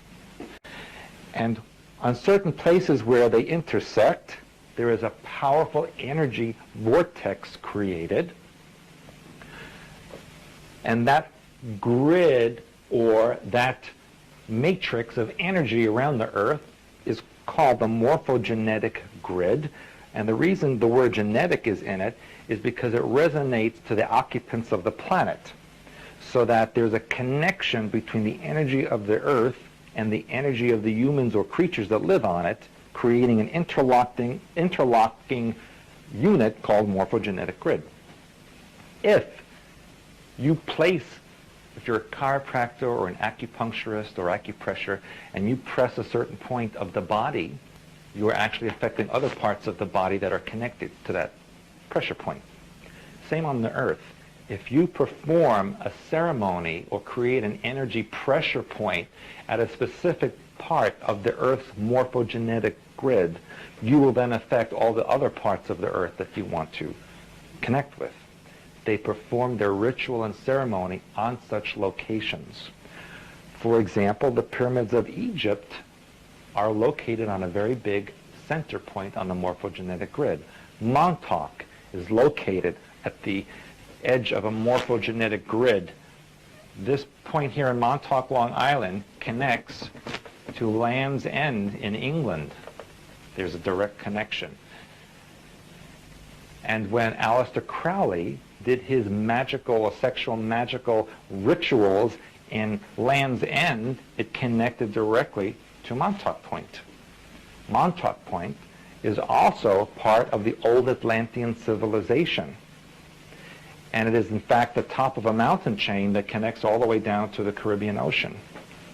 And the Montauk Indians' leader, they called a pharaoh. In fact, the name of the Montauk princess, her last name is Pharaoh. And, of course, that is related to the kings in Egypt, which then fall back to their common ancestor in the Atlantean time period. And in fact, up until the early part of this century, you could see the tops of pyramids along the beaches in Montauk Point, which have subsequently been covered up. In fact, the town of Montauk is located directly over a gigantic underground pyramid, which the government was very interested in accessing because of the technology that is inside of it. Basically, the control group, the Illuminati, is interested in mind controlling the entire population. Because let's face it, there's only a few thousand of them, and there's 6 billion of all of you. There's just not enough armies in the world that can control that size of a population. So the best way to do it is through mind control, and that's where the Montauk Project came into being, because it enabled them to test and develop specific mind control devices and techniques that were able to be put out into the public. And that's one of the things I was involved in at the time. When they do their rituals, it's on specific dates that mean something to them. Generally, it coincides with the full moon. One of their greatest holidays occurs on what you would call Halloween. That is a very important date for the reptilians. And that's where Halloween got the reputation of having ghosts and goblins and weird things happening, because that was a ceremony that they performed every October 31st. And recently, if you can recall, what incident occurred on Halloween that involved the deaths of a couple of hundred people in an instant? Egypt Air 990. Okay. That was part of a ritual ceremony slaughter. And where did it happen? Not far from Montauk Point. Okay, on this line. What else happened along that line that continues out like this? Well, let's map it. Here we had Egypt Air 990. Here we had, this is Long Island. Here we had TWA 800. Here we had Swiss Air 101. Gee, that looks kind of suspicious to me. Oh wait, there's something else. Right over here. Someone just said it.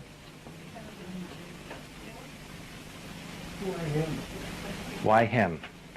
Well, let's look at one of the Illuminati members who's trying to work her way up the ladder, who's very high up the ladder, and you know her as Hillary Clinton. Okay?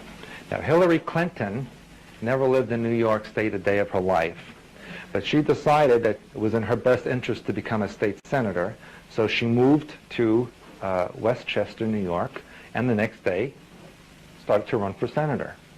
But she had some competition.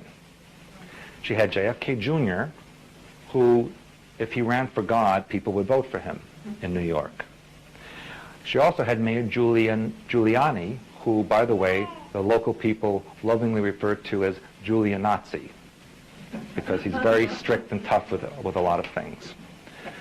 Now, what is she going to do? Okay, people love Junior, and Giuliani's really tough, and New York is now, you know, crime-free practically and cleaned up. What's she going to do? She just got there. So, what you do what any self-respecting Illuminati person would do, and then to kill your opponents. Okay, so she had JFK plane rigged with a bomb, and that worked very well. He took off from an airport here in central New Jersey. His flight plan, here's Martha's Vineyard, here's Connecticut, Rhode Island, here's New York City. This is there's water over here, here's Connecticut. His flight plan took him right across the coast, right here, and then he was going to go right across here to Martha's Vineyard. That's the standard flight plan from where he was. But something happened over here, just around the part where TWA crashed. It spooked him, and he cut across the island and then went east and went down over there. He was only 10 miles from the airport. Okay. Now, it took them, this is JFK, LaGuardia, Newark, Islip, Boston. This whole area is like radar central for the Earth. Okay. It took them 8 days to find a plane that was constantly monitored by radar. It took them 8 days to find a plane that was in this little area of the ocean, surrounded by islands and land that was not very deep water at all. The Kennedys never said a word about it. In fact, Caroline Kennedy, who lives on Long Island, didn't even go up there. She's the last one left. I would advise her not to leave her home. Okay, and so what happened was they finally found wreckage, okay, and then they brought the bodies up, autopsied them, burned them, and then put them back where they found them within 24 hours. Okay? Kennedy's never said anything. You would think they would have a funeral, even if it was closed casket, right? Nothing. Burn them, put them back down. And then the coroner, who autopsied 3 bodies in a matter of hours, and came up with the idea that they died from impact trauma. Well, if they died from impact trauma, how come there was no debris? If the plane hit the water and then sank, why did only the inside of the plane show up and nothing from the outside of the plane? Okay, why were there suitcases that were inside the plane washing ashore when all the outside of the plane never appeared anywhere? And that's because the plane blew up in midair. And they knew where it was all along. So they got rid of him. So now she only had to worry about Giuliani. So lo and behold, he suddenly develops prostate cancer. And he can't run. Okay? So they got rid of Giuliani. They got rid of JFK Jr. And they have this guy that no one ever heard of before replacing Giuliani, running against her, who's obviously going to lose. In fact, he's so inept that while he walked in the streets doing his campaigning, he literally fell on his face on camera, and they had to pick him up. That he can't even walk straight. No, he just can't walk. So that's who they have running against Hillary Clinton. Okay, she's not worried in the least bit. Okay, and the same thing with the presidential campaign. They have Al Gore, who can't even hold his reptilian form anymore. I mean, he just looks like a reptile even when he's human, right? And he has the personality of a lizard as well. And then you have Bush, whose father was the first inner circle person from behind the scenes to get into public office, whose grandfather, Prescott Bush, financed the Nazis in the 1930s and developed the Nazi Empire. Prescott Bush's friends, Helen and George Barton, and their friend Hector Echeverria, in 1933, created the Internal Revenue Service out of New York City. And first they went to Delaware and incorporated it, and it is a privately held corporation by those 3 people and their descendants, which is, by the way, best friends with Prescott.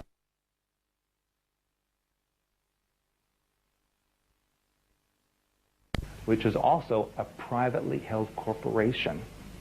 So your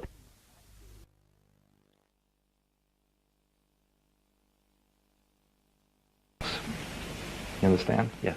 Do you have the list of who the owners of the Federal Reserve are? I have them, but not with me, because it's a very long list, and they're individually owned in various parts of the country. Okay? Now, here's another thing. The post office is owned by the Bank of England, which in turn is owned by the Windsor family. Now, in the year 1213, the British royal family signed a mandate saying that anything from that point onward ever owned by the royal family of Britain or England is to be transferred to the Vatican. The Vatican will be the name on record as being the owner, but the royal family will be the executor of the assets. And it gets better, because this country, back in the 1600s, was called the Virginia Tobacco Company, owned by the British royal family, which then transferred ownership to the Vatican. So you don't live in a country, you are employees of a corporation. And that is why, if you are subject to the board of directors, and if one of those board of directors owns another corporation and asks you to pay money to that corporation and you sign a contract doing that, then you're indebted to that corporation. And that's what the IRS is. So as soon as you send in a tax return and you sign it, there is a statement there that says you now owe it from that point onward. You've just written a contract and signed it. Okay? You are not citizens of any country. You are citizens or employees of a corporation, which to this day is in existence. That's why the board of directors believes they can do whatever they want to you, because they own you. And unbeknownst to you, in the 60s and 70s, actually from President Carter onward, executive orders have been signed stating that the Constitution and all the rights of all U.S. citizens are to be abolished upon executive order. As soon as they put that in effect, you no longer have any rights. And they signed it over to the United Nations. You can look at the documents. They're on file on the internet. Not even keeping it a secret from you. All they have to do is declare a national emergency. But hold on a second. They did that in World War II to collect taxes for the war effort. That was never rescinded. So theoretically, this country is still under a state of national emergency, and they can do whatever they want. If they come to your house and say, Janet, there's a state of emergency, we're taking your house, nothing you can do about it. You have no rights. None. And so then if you have the bright idea of, let's defend ourselves, we have the right to bear arms, well, that's an easy problem to solve, because all you have to do then is create a situation where children are getting killed in schools, and then everyone wants you to take your arms away, the weapons. And New York City and Los Angeles are paying $50 for every weapon turned in, no questions asked. License or unlicensed, we'll take it, $50. Okay? Unarm the nation, can't defend yourself. And it gets even better than that. Remember I told you that the reptilians, the original ones, went underground. Those original ones in the true 100% form are still there. But now they're coming to the surface. If you remember, back a couple of years ago, I think it was 96, the Hale-Bopp comet, and there was a big rumor that said there was actually some big, large object trailing behind it. And at the same time, they came up with this cult figure in San Diego who killed themselves and all the members so that they can fly away to this object behind Hale-Bopp and live an extraordinary life, making anyone who believes in that object look foolish. That cult in San Diego was set up years and years ago. There's actually a movie made about it called He and She. I don't know if any of you have seen that movie. You can go and look it up in the video store. And it's a story about this man who killed himself, Appleby, and his wife who passed on since then, who went around the country claiming to be extraterrestrials, having people give them all of their assets and follow them to West Virginia, where a UFO was going to come and take them off the planet. Of course, somewhere along the line, people lost track of them, and they just vanished into thin air until they reappeared in San Diego. Now, this guy was a CIA operative, and they knew all along what they were planning to do. And most likely, he didn't kill himself, but he was killed. And then probably all the others were killed as well. Now, isn't it strange that in San Diego County, the coroner from Los Angeles had to go and take the bodies from 90 miles away? Why? Oh, he happens to be the same coroner who took Marilyn Monroe's body out of her house a couple years ago when she was murdered also, because she was having an affair, as you know, with both Kennedy brothers. And the night before her death, she got on the phone, and this is on a tape recording. She said, I'm going to blow all of this sky high. I'm going on a news program tomorrow, and I'm going to tell them all what you've done. She had his notebook. And in the notebook was information about the reptilians and what they really were. And she was going to go on a news broadcast and tell them all what happened.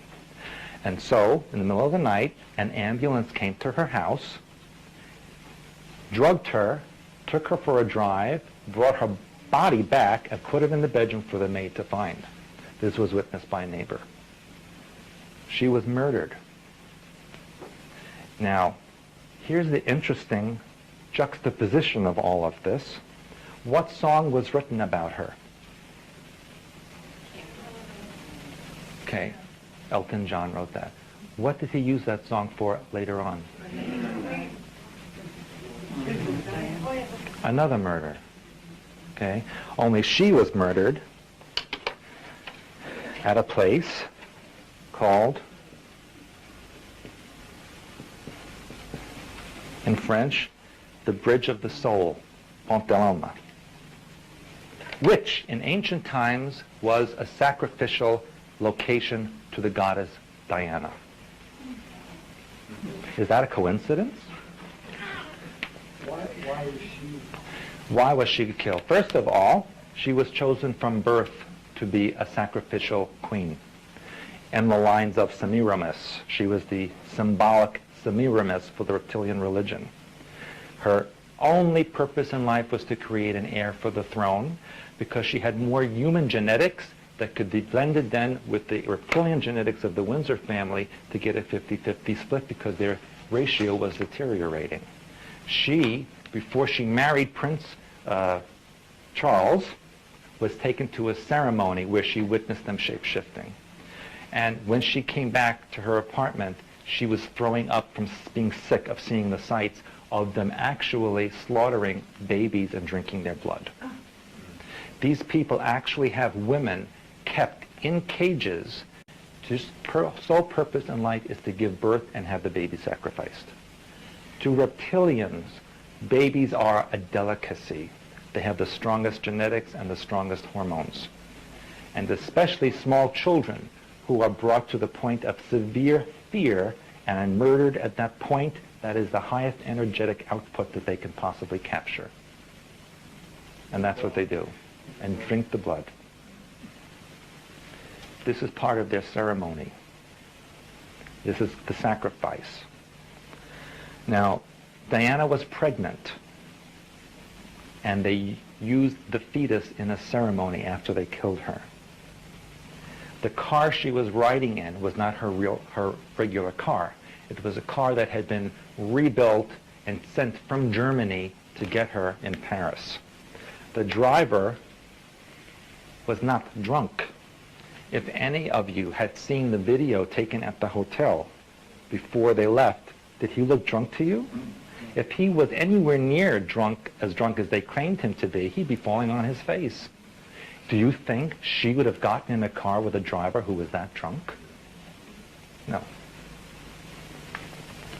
And why did it take over 2 hours for them to bring her body from the accident scene to a hospital that was only 20 minutes away? Why? What were they doing to her body? And why then is she enshrined in a tomb on an island on her ancestral land? I'm going to tell you why. Because the New World Order has in its plans to create a new global religion. And that global religion will have Diana as an icon. And in the next 6 to 12 months, you will see people claiming to see her vision appear to them, talking about the New World global order to come. And this is part of a project that the Illuminati have along with the New World Order. Bless you again, whoever that is. It's called the Blue Beam Project. Blue Beam Project is designed to holographically project the image of religious figures to various parts of the world, like they're doing in Medjugorje, like they did in Fatima. That's for the secrets they're not releasing, but the Vatican has stored up. Okay. And it's in operation right now. They've been testing it. For example, on a window of a bank in Tampa, Florida, after a rainstorm, the face of Jesus appeared. And every morning to this very day, groups of people come and pray at a bank window. Oh. Now, what statement is that making? Okay? And so, someone mentioned or asked me before about the Shroud of Turin. I'm going to talk about the Shroud of Turin also. Whether you realize it or not, cloning has been around for quite a number of years. In fact, the Germans, in this century, perfected it in 1927 and have been manufacturing little Aryan soldiers since that time. The United States perfected it at MIT in 1967 when they manufactured the first cloned human being. Only in the last few years have they let you know that cloning is successful by showing you sheep and a dog and this animal and that animal. Because if you'll accept that, now in the newspaper they're talking about cloning babies. And then they're starting to talk about removing birth defects and genetic anomalies. So does that mean in the future, if you have a family history of a certain type of birth defect or anomaly, are you not allowed to have children? Will they regulate who has children and not, like they do in China? That's happening right now. And so the Blue Beam Project has as its final coup a cloned Jesus, taken from the blood samples from the Shroud of Turin, which is not a fake or a hoax, but a real object. Now, for years it was on display in Turin. And then scientists came in and they carbon dated it and they said, no, it's a fake from the Middle Ages. Now, as far as I know, no one in the Middle Ages was able to create a negative image, like a photographic negative image, as far as I know. And so people started not going to the Shroud of Turin until someone came up with the idea of, hey, wait a minute, they couldn't have done that in the Middle Ages. Let's look at that again. Well, suddenly there's a fire in the church, and the church burns to the ground, and the shroud disappears. And nobody knows where it is. Until about 4 months ago, when Israeli scientists said, we have a piece of the shroud, and we tested it, and we found pollen that could have only come from the Middle East 2,000 years ago. So it's not a fake. That's Israeli scientists who have no interest, supposedly, in Christianity. And so now they have proof, genetically, that this is a 2,000-year-old item from the Middle East with blood samples on it.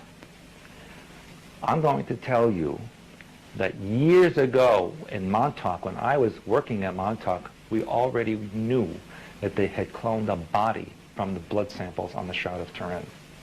And that this cloned body will be presented as a new Jesus coming as the second coming. And what will people say? The year 2001, 2002, prove he's Jesus.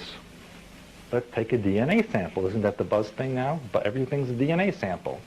So when they take his DNA sample, it will match with Shroud of Turin. It's him.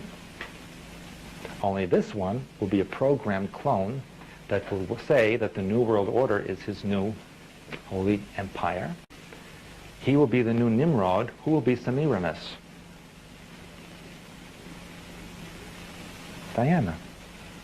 That's the New World Order religion for the future that you will all be forced to believe in. In addition, there are 5 concentration camps built now in the US and Canada, each one able to hold 5 million people. There are also 270,000 railroad cars being built in Oregon to hold dissidents and carry them to these concentration camps. Each car able to hold 40 dissidents chained to the wall. The government, U.S. Accounting Office, also requisitioned last year 200 million body bags. I don't know what for, do you? Yeah, but it's a pretty odd number to ask for. That's 2/3 the population of the United States. In addition,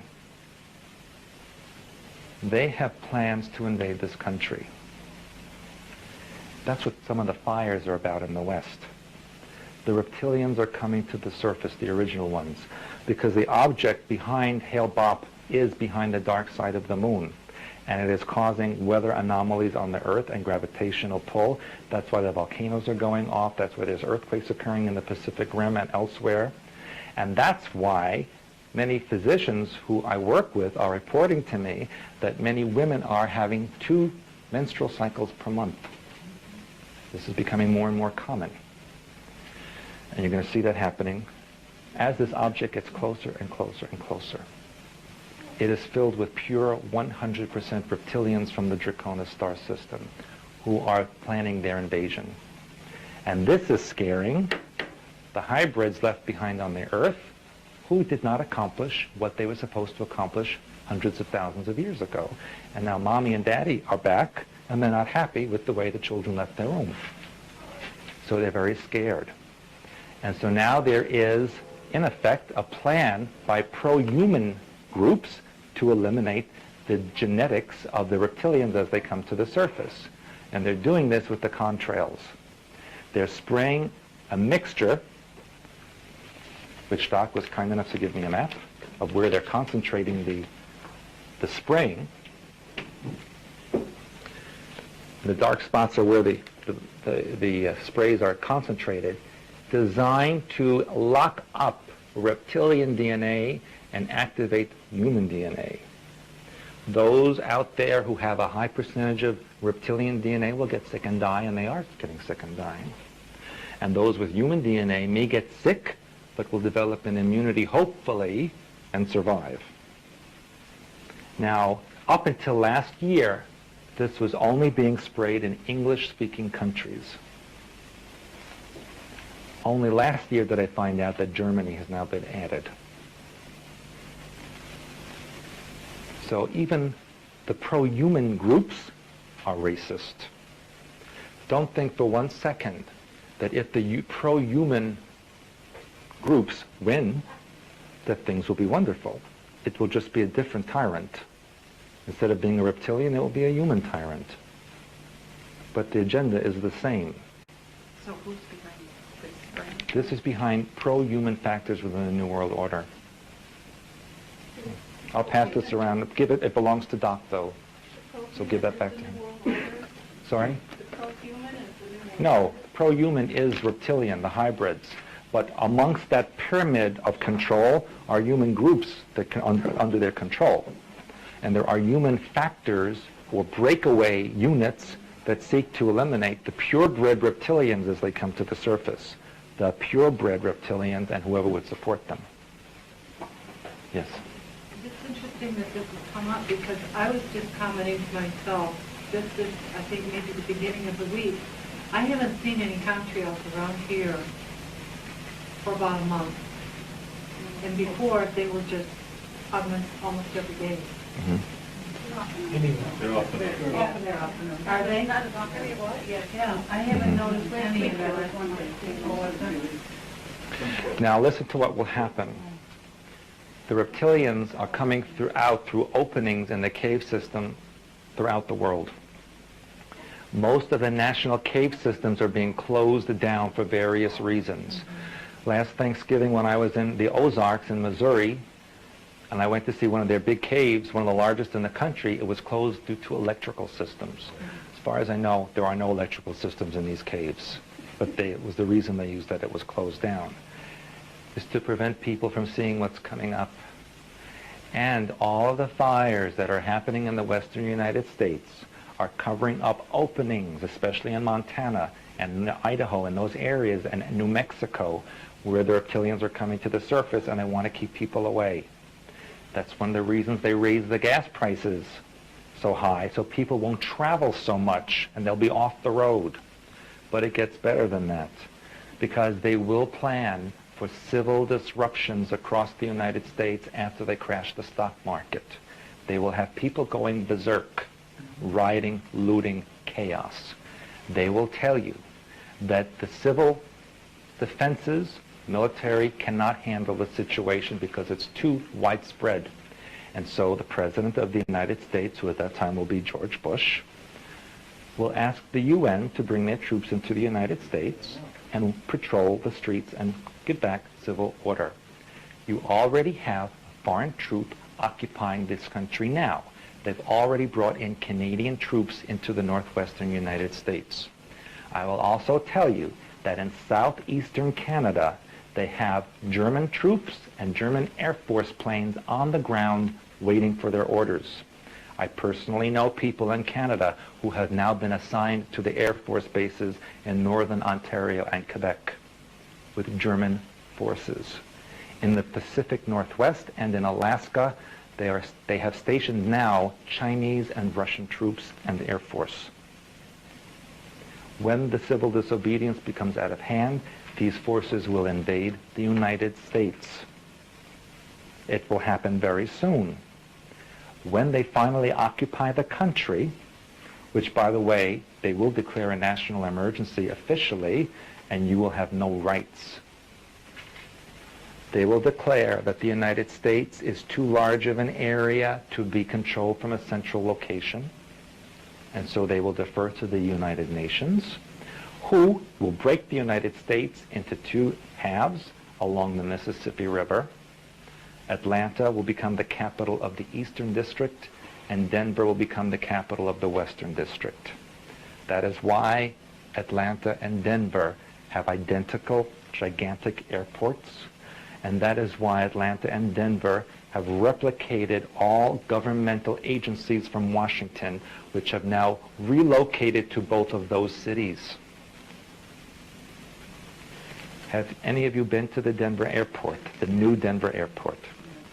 At baggage claim 17, you will see a gigantic mural of a black woman, a Hispanic woman, Jewish woman, an Oriental woman, and an Indian woman lying in coffin holding dead babies. Oh, no. Oh yes, I have pictures of it. You can go see it yourself. And standing above them with a torch and a sword is a little blonde Aryan boy. And on the floor of the Denver airport, embedded in the tiles as you get off, are little reptiles all over the floor. And in the stained glass windows are swastikas and the fleur-de-lis. So it's in front of your face, right in front of you. I don't even believe what I'm telling you. Go look for yourself. In the structure itself? Yeah. With the Yep. hidden- And I have the photographs, which I left at home, but I have them. And outside the airport, on a big plaque, it says, dedicated to the people of Denver by the New World Airport Organization. And underneath Denver Airport, and some subterranean cavern that they built, contractors built something with enough concrete to build a 6-lane highway between Denver and Chicago. That's how much is built underneath the airport, which, by the way, has been built an hour away from Denver. And when you drive into the airport, there are cameras that monitor your license plate no matter where you're from. And when you leave, they monitor again. So whoever goes in, they know who comes out. And if there's anything blocking your license plate, they will stop you and make you clear it off so they can monitor it.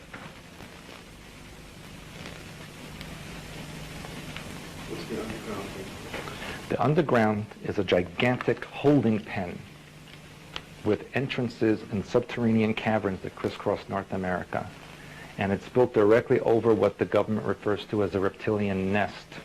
These are nests where there are large pockets of reptilian cultures living there.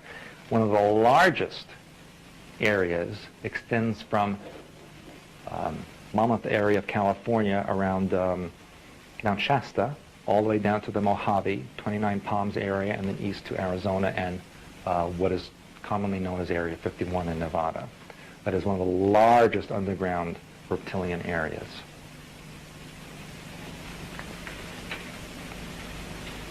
So this room's pretty quiet. Yeah. But like I said,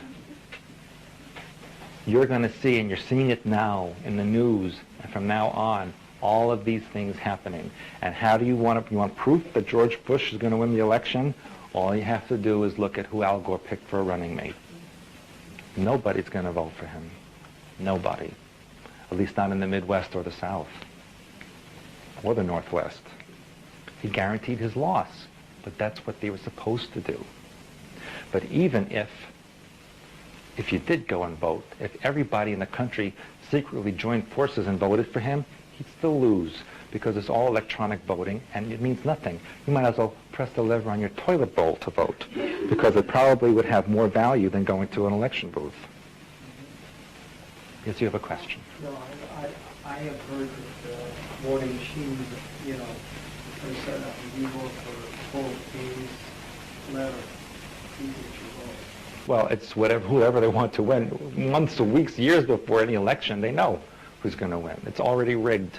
Yes. And the other thing I heard is the time span for this to come about before the United Nations people being able to Yeah, there definitely will be before 2003. And the way it looks now, I heard some information that said the stock market crash may be before the end of the summer, or any time between there and spring, but maybe before the end of the summer. And then you'll start to see the civil disturbances begin, which isn't that far away. Okay. But certainly, this country as you know it will no longer exist. But what you should also know is that it never really existed in the first place. It was never a country. It was a corporation. And just like Switzerland, it was never a country. Switzerland is a Vatican-created artificial device for financial holdings. That's why they have no army. That's why they're the only ones allowed to defend the Vatican.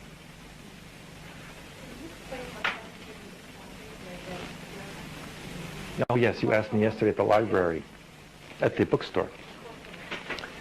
Yugoslavia and the breakup of that country, which by the way, Yugoslavia is an artificially created country. There was no such thing as Yugoslavia before World War I. Okay? It was a punishment of Serbia for killing Emperor Franz Joseph of the Austro-Hungarian Empire.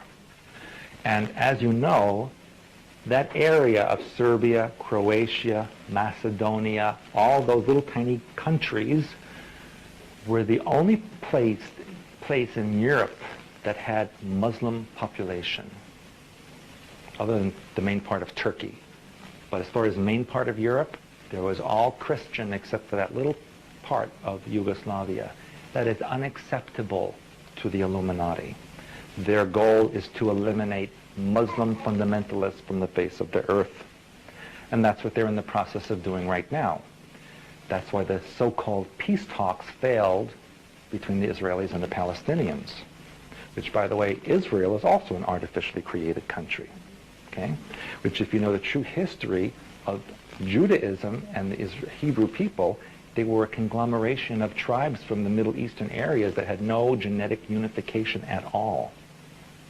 And that the original religion was the result of the Hittite people and other groups who did sacrificial ritual slayings that are even mentioned in the Bible. The mere fact that God called upon Abraham to kill his own son, that's a ritualistic slaying. And he was going to do it because it was commonly accepted. That is why on the Israeli soldiers' uniforms, on the patch is a snake. Any of you who watched Rabin's funeral saw that the family was guarded by a special unit with black patches and a snake going up their arm. Because they're the only group that won't go along with the program. And the irony of the whole thing is that they were created by the Illuminati in the first place. They kind of went insane. Just like the United States. The United States was a creation of the Illuminati in the first place that got too big for its britches, and now they have to take it down a peg or two. They have to make the United States into a typical third world country like everybody else. And that's what they're going to do. And so they're creating a situation in the Middle East with the Chinese on one side and the Israelis on the other side, destroying everything in the middle. And just 6 months ago, the Israelis signed an arms deal with the Chinese, giving them nuclear capabilities in missiles that can travel over 3,000 miles. And what's not known in general to the United Nations or to the United States, who's only in the newspaper once, most people don't know that Western China is not Oriental. The indigenous population of Xinjiang province in the west is Persian, and they're Muslim. And they're rebelling against the Chinese and blowing up their buses and their stores, and any Chinese national that lives in this area is under attack. So the Chinese are moving troops into western China to put down the rebellion. This is upsetting the people in Kazakhstan and Tajikistan and Kyrgyzstan and all the little stands that used to be part of the Soviet Republic that also happen to have all the nuclear missiles that are left over. And they're giving arms and weapons to the Persians who live in western China. So that's going to blow up any day now. Okay? And so when that happens, what do you think will happen? Then the Pakistanis will get involved in helping the Muslims, and then the Iranians and the Afghanistanis and the Iraqis will all just be one big soup boiling up. And then they'll say, let's go after Israel too. And then the Israelis will attack them. And then you'll have the Chinese and the Israelis using the same weapons sweeping right across to the middle. And that's what will happen.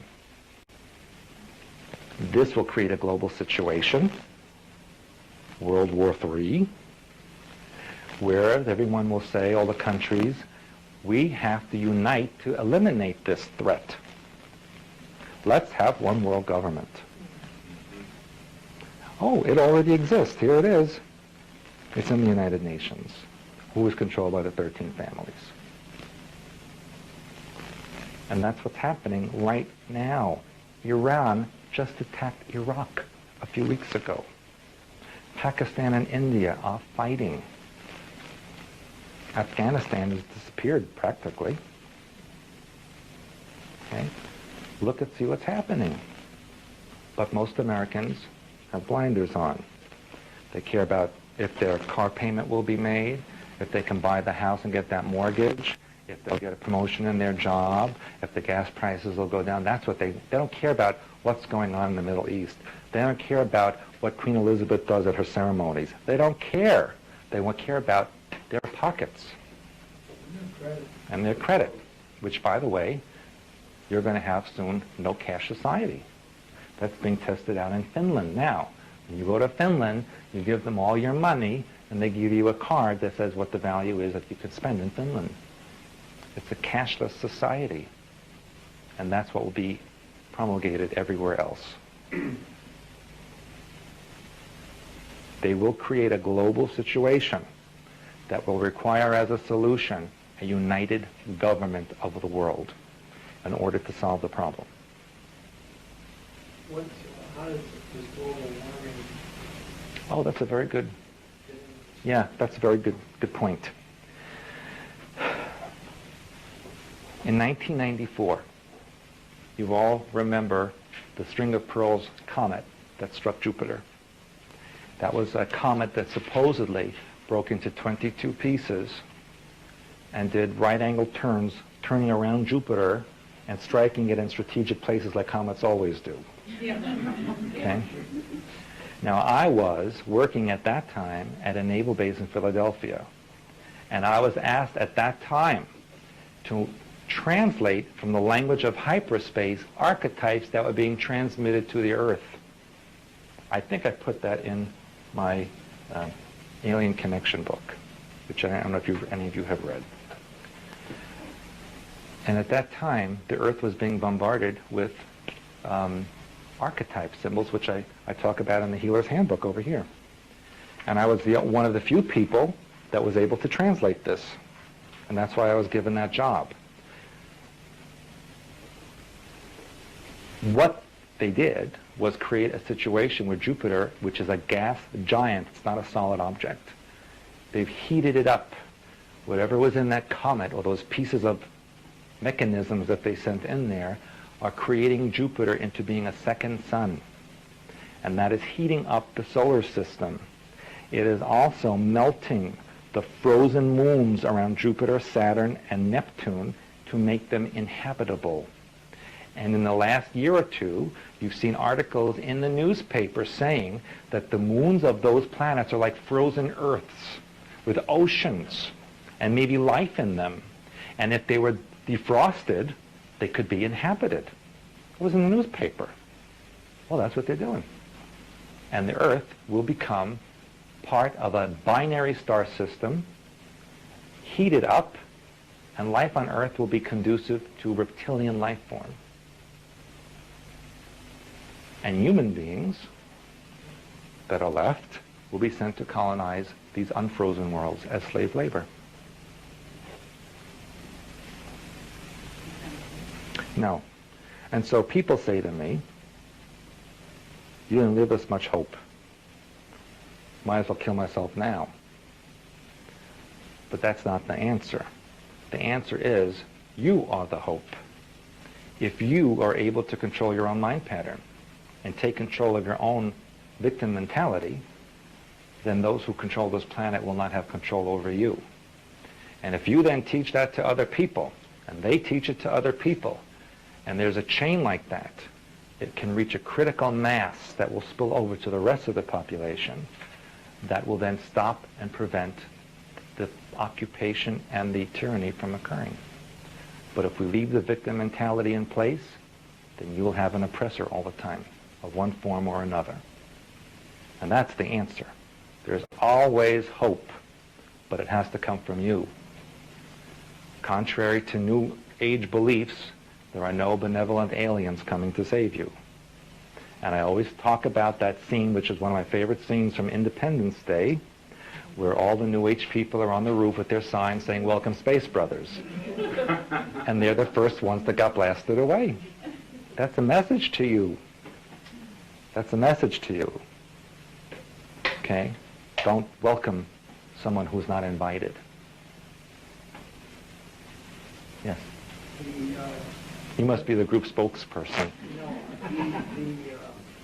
I would think that it would be the major concern that we have with the whole planet is the number of guns in the United States. I'm sorry, can you repeat The that? number of guns that exist in the United States in the hands of the citizens, Mm-hmm. that has to be a very, very big concern for them. That is why they create situations to make people afraid to have handguns out there. That's why they create situations like Littleton, Colorado. But there are more guns in the United States than there are people. And that will change. And that will change. Because there will come a time when they will actually do door-to-door searches, because you will have no more rights, and they'll see what you have. And in fact, the United Nations is giving a poll to U.S. soldiers. And some of the questions on the poll is, if you are asked to put on a UN uniform and defend the United Nations, would you do so? If the United Nations commander asked you to shoot an American citizen for not obeying an order, would you do so? And on and on and on like that. And if they answer yes, they will do it, those are the promoted ones. And that's what's going on. No, see, the other thing is, as I understand, there are a lot of camps throughout the United States where supposedly UN troops are being... That's what I was just talking about before. But they're there to be occupied. Invade this country. Yeah. And the invasion will come generally from Canada. Not by Canadian troops who already are stationed in the U.S., but by Chinese, Russian, and German.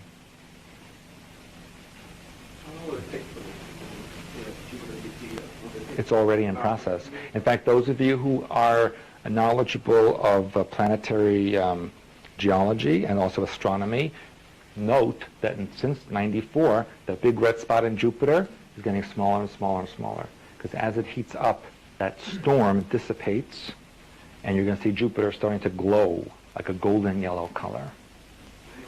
It probably will take until the year 2010 to be completed. Yes?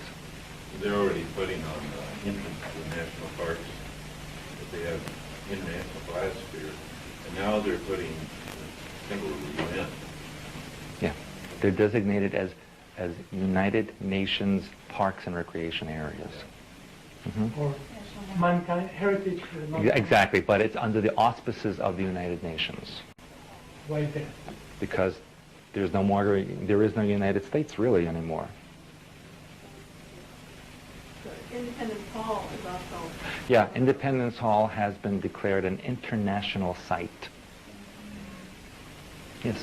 But could you comment on the shifting of the Earth's axis and the Yes. shifting of the pole? Yeah, that's really not going to happen.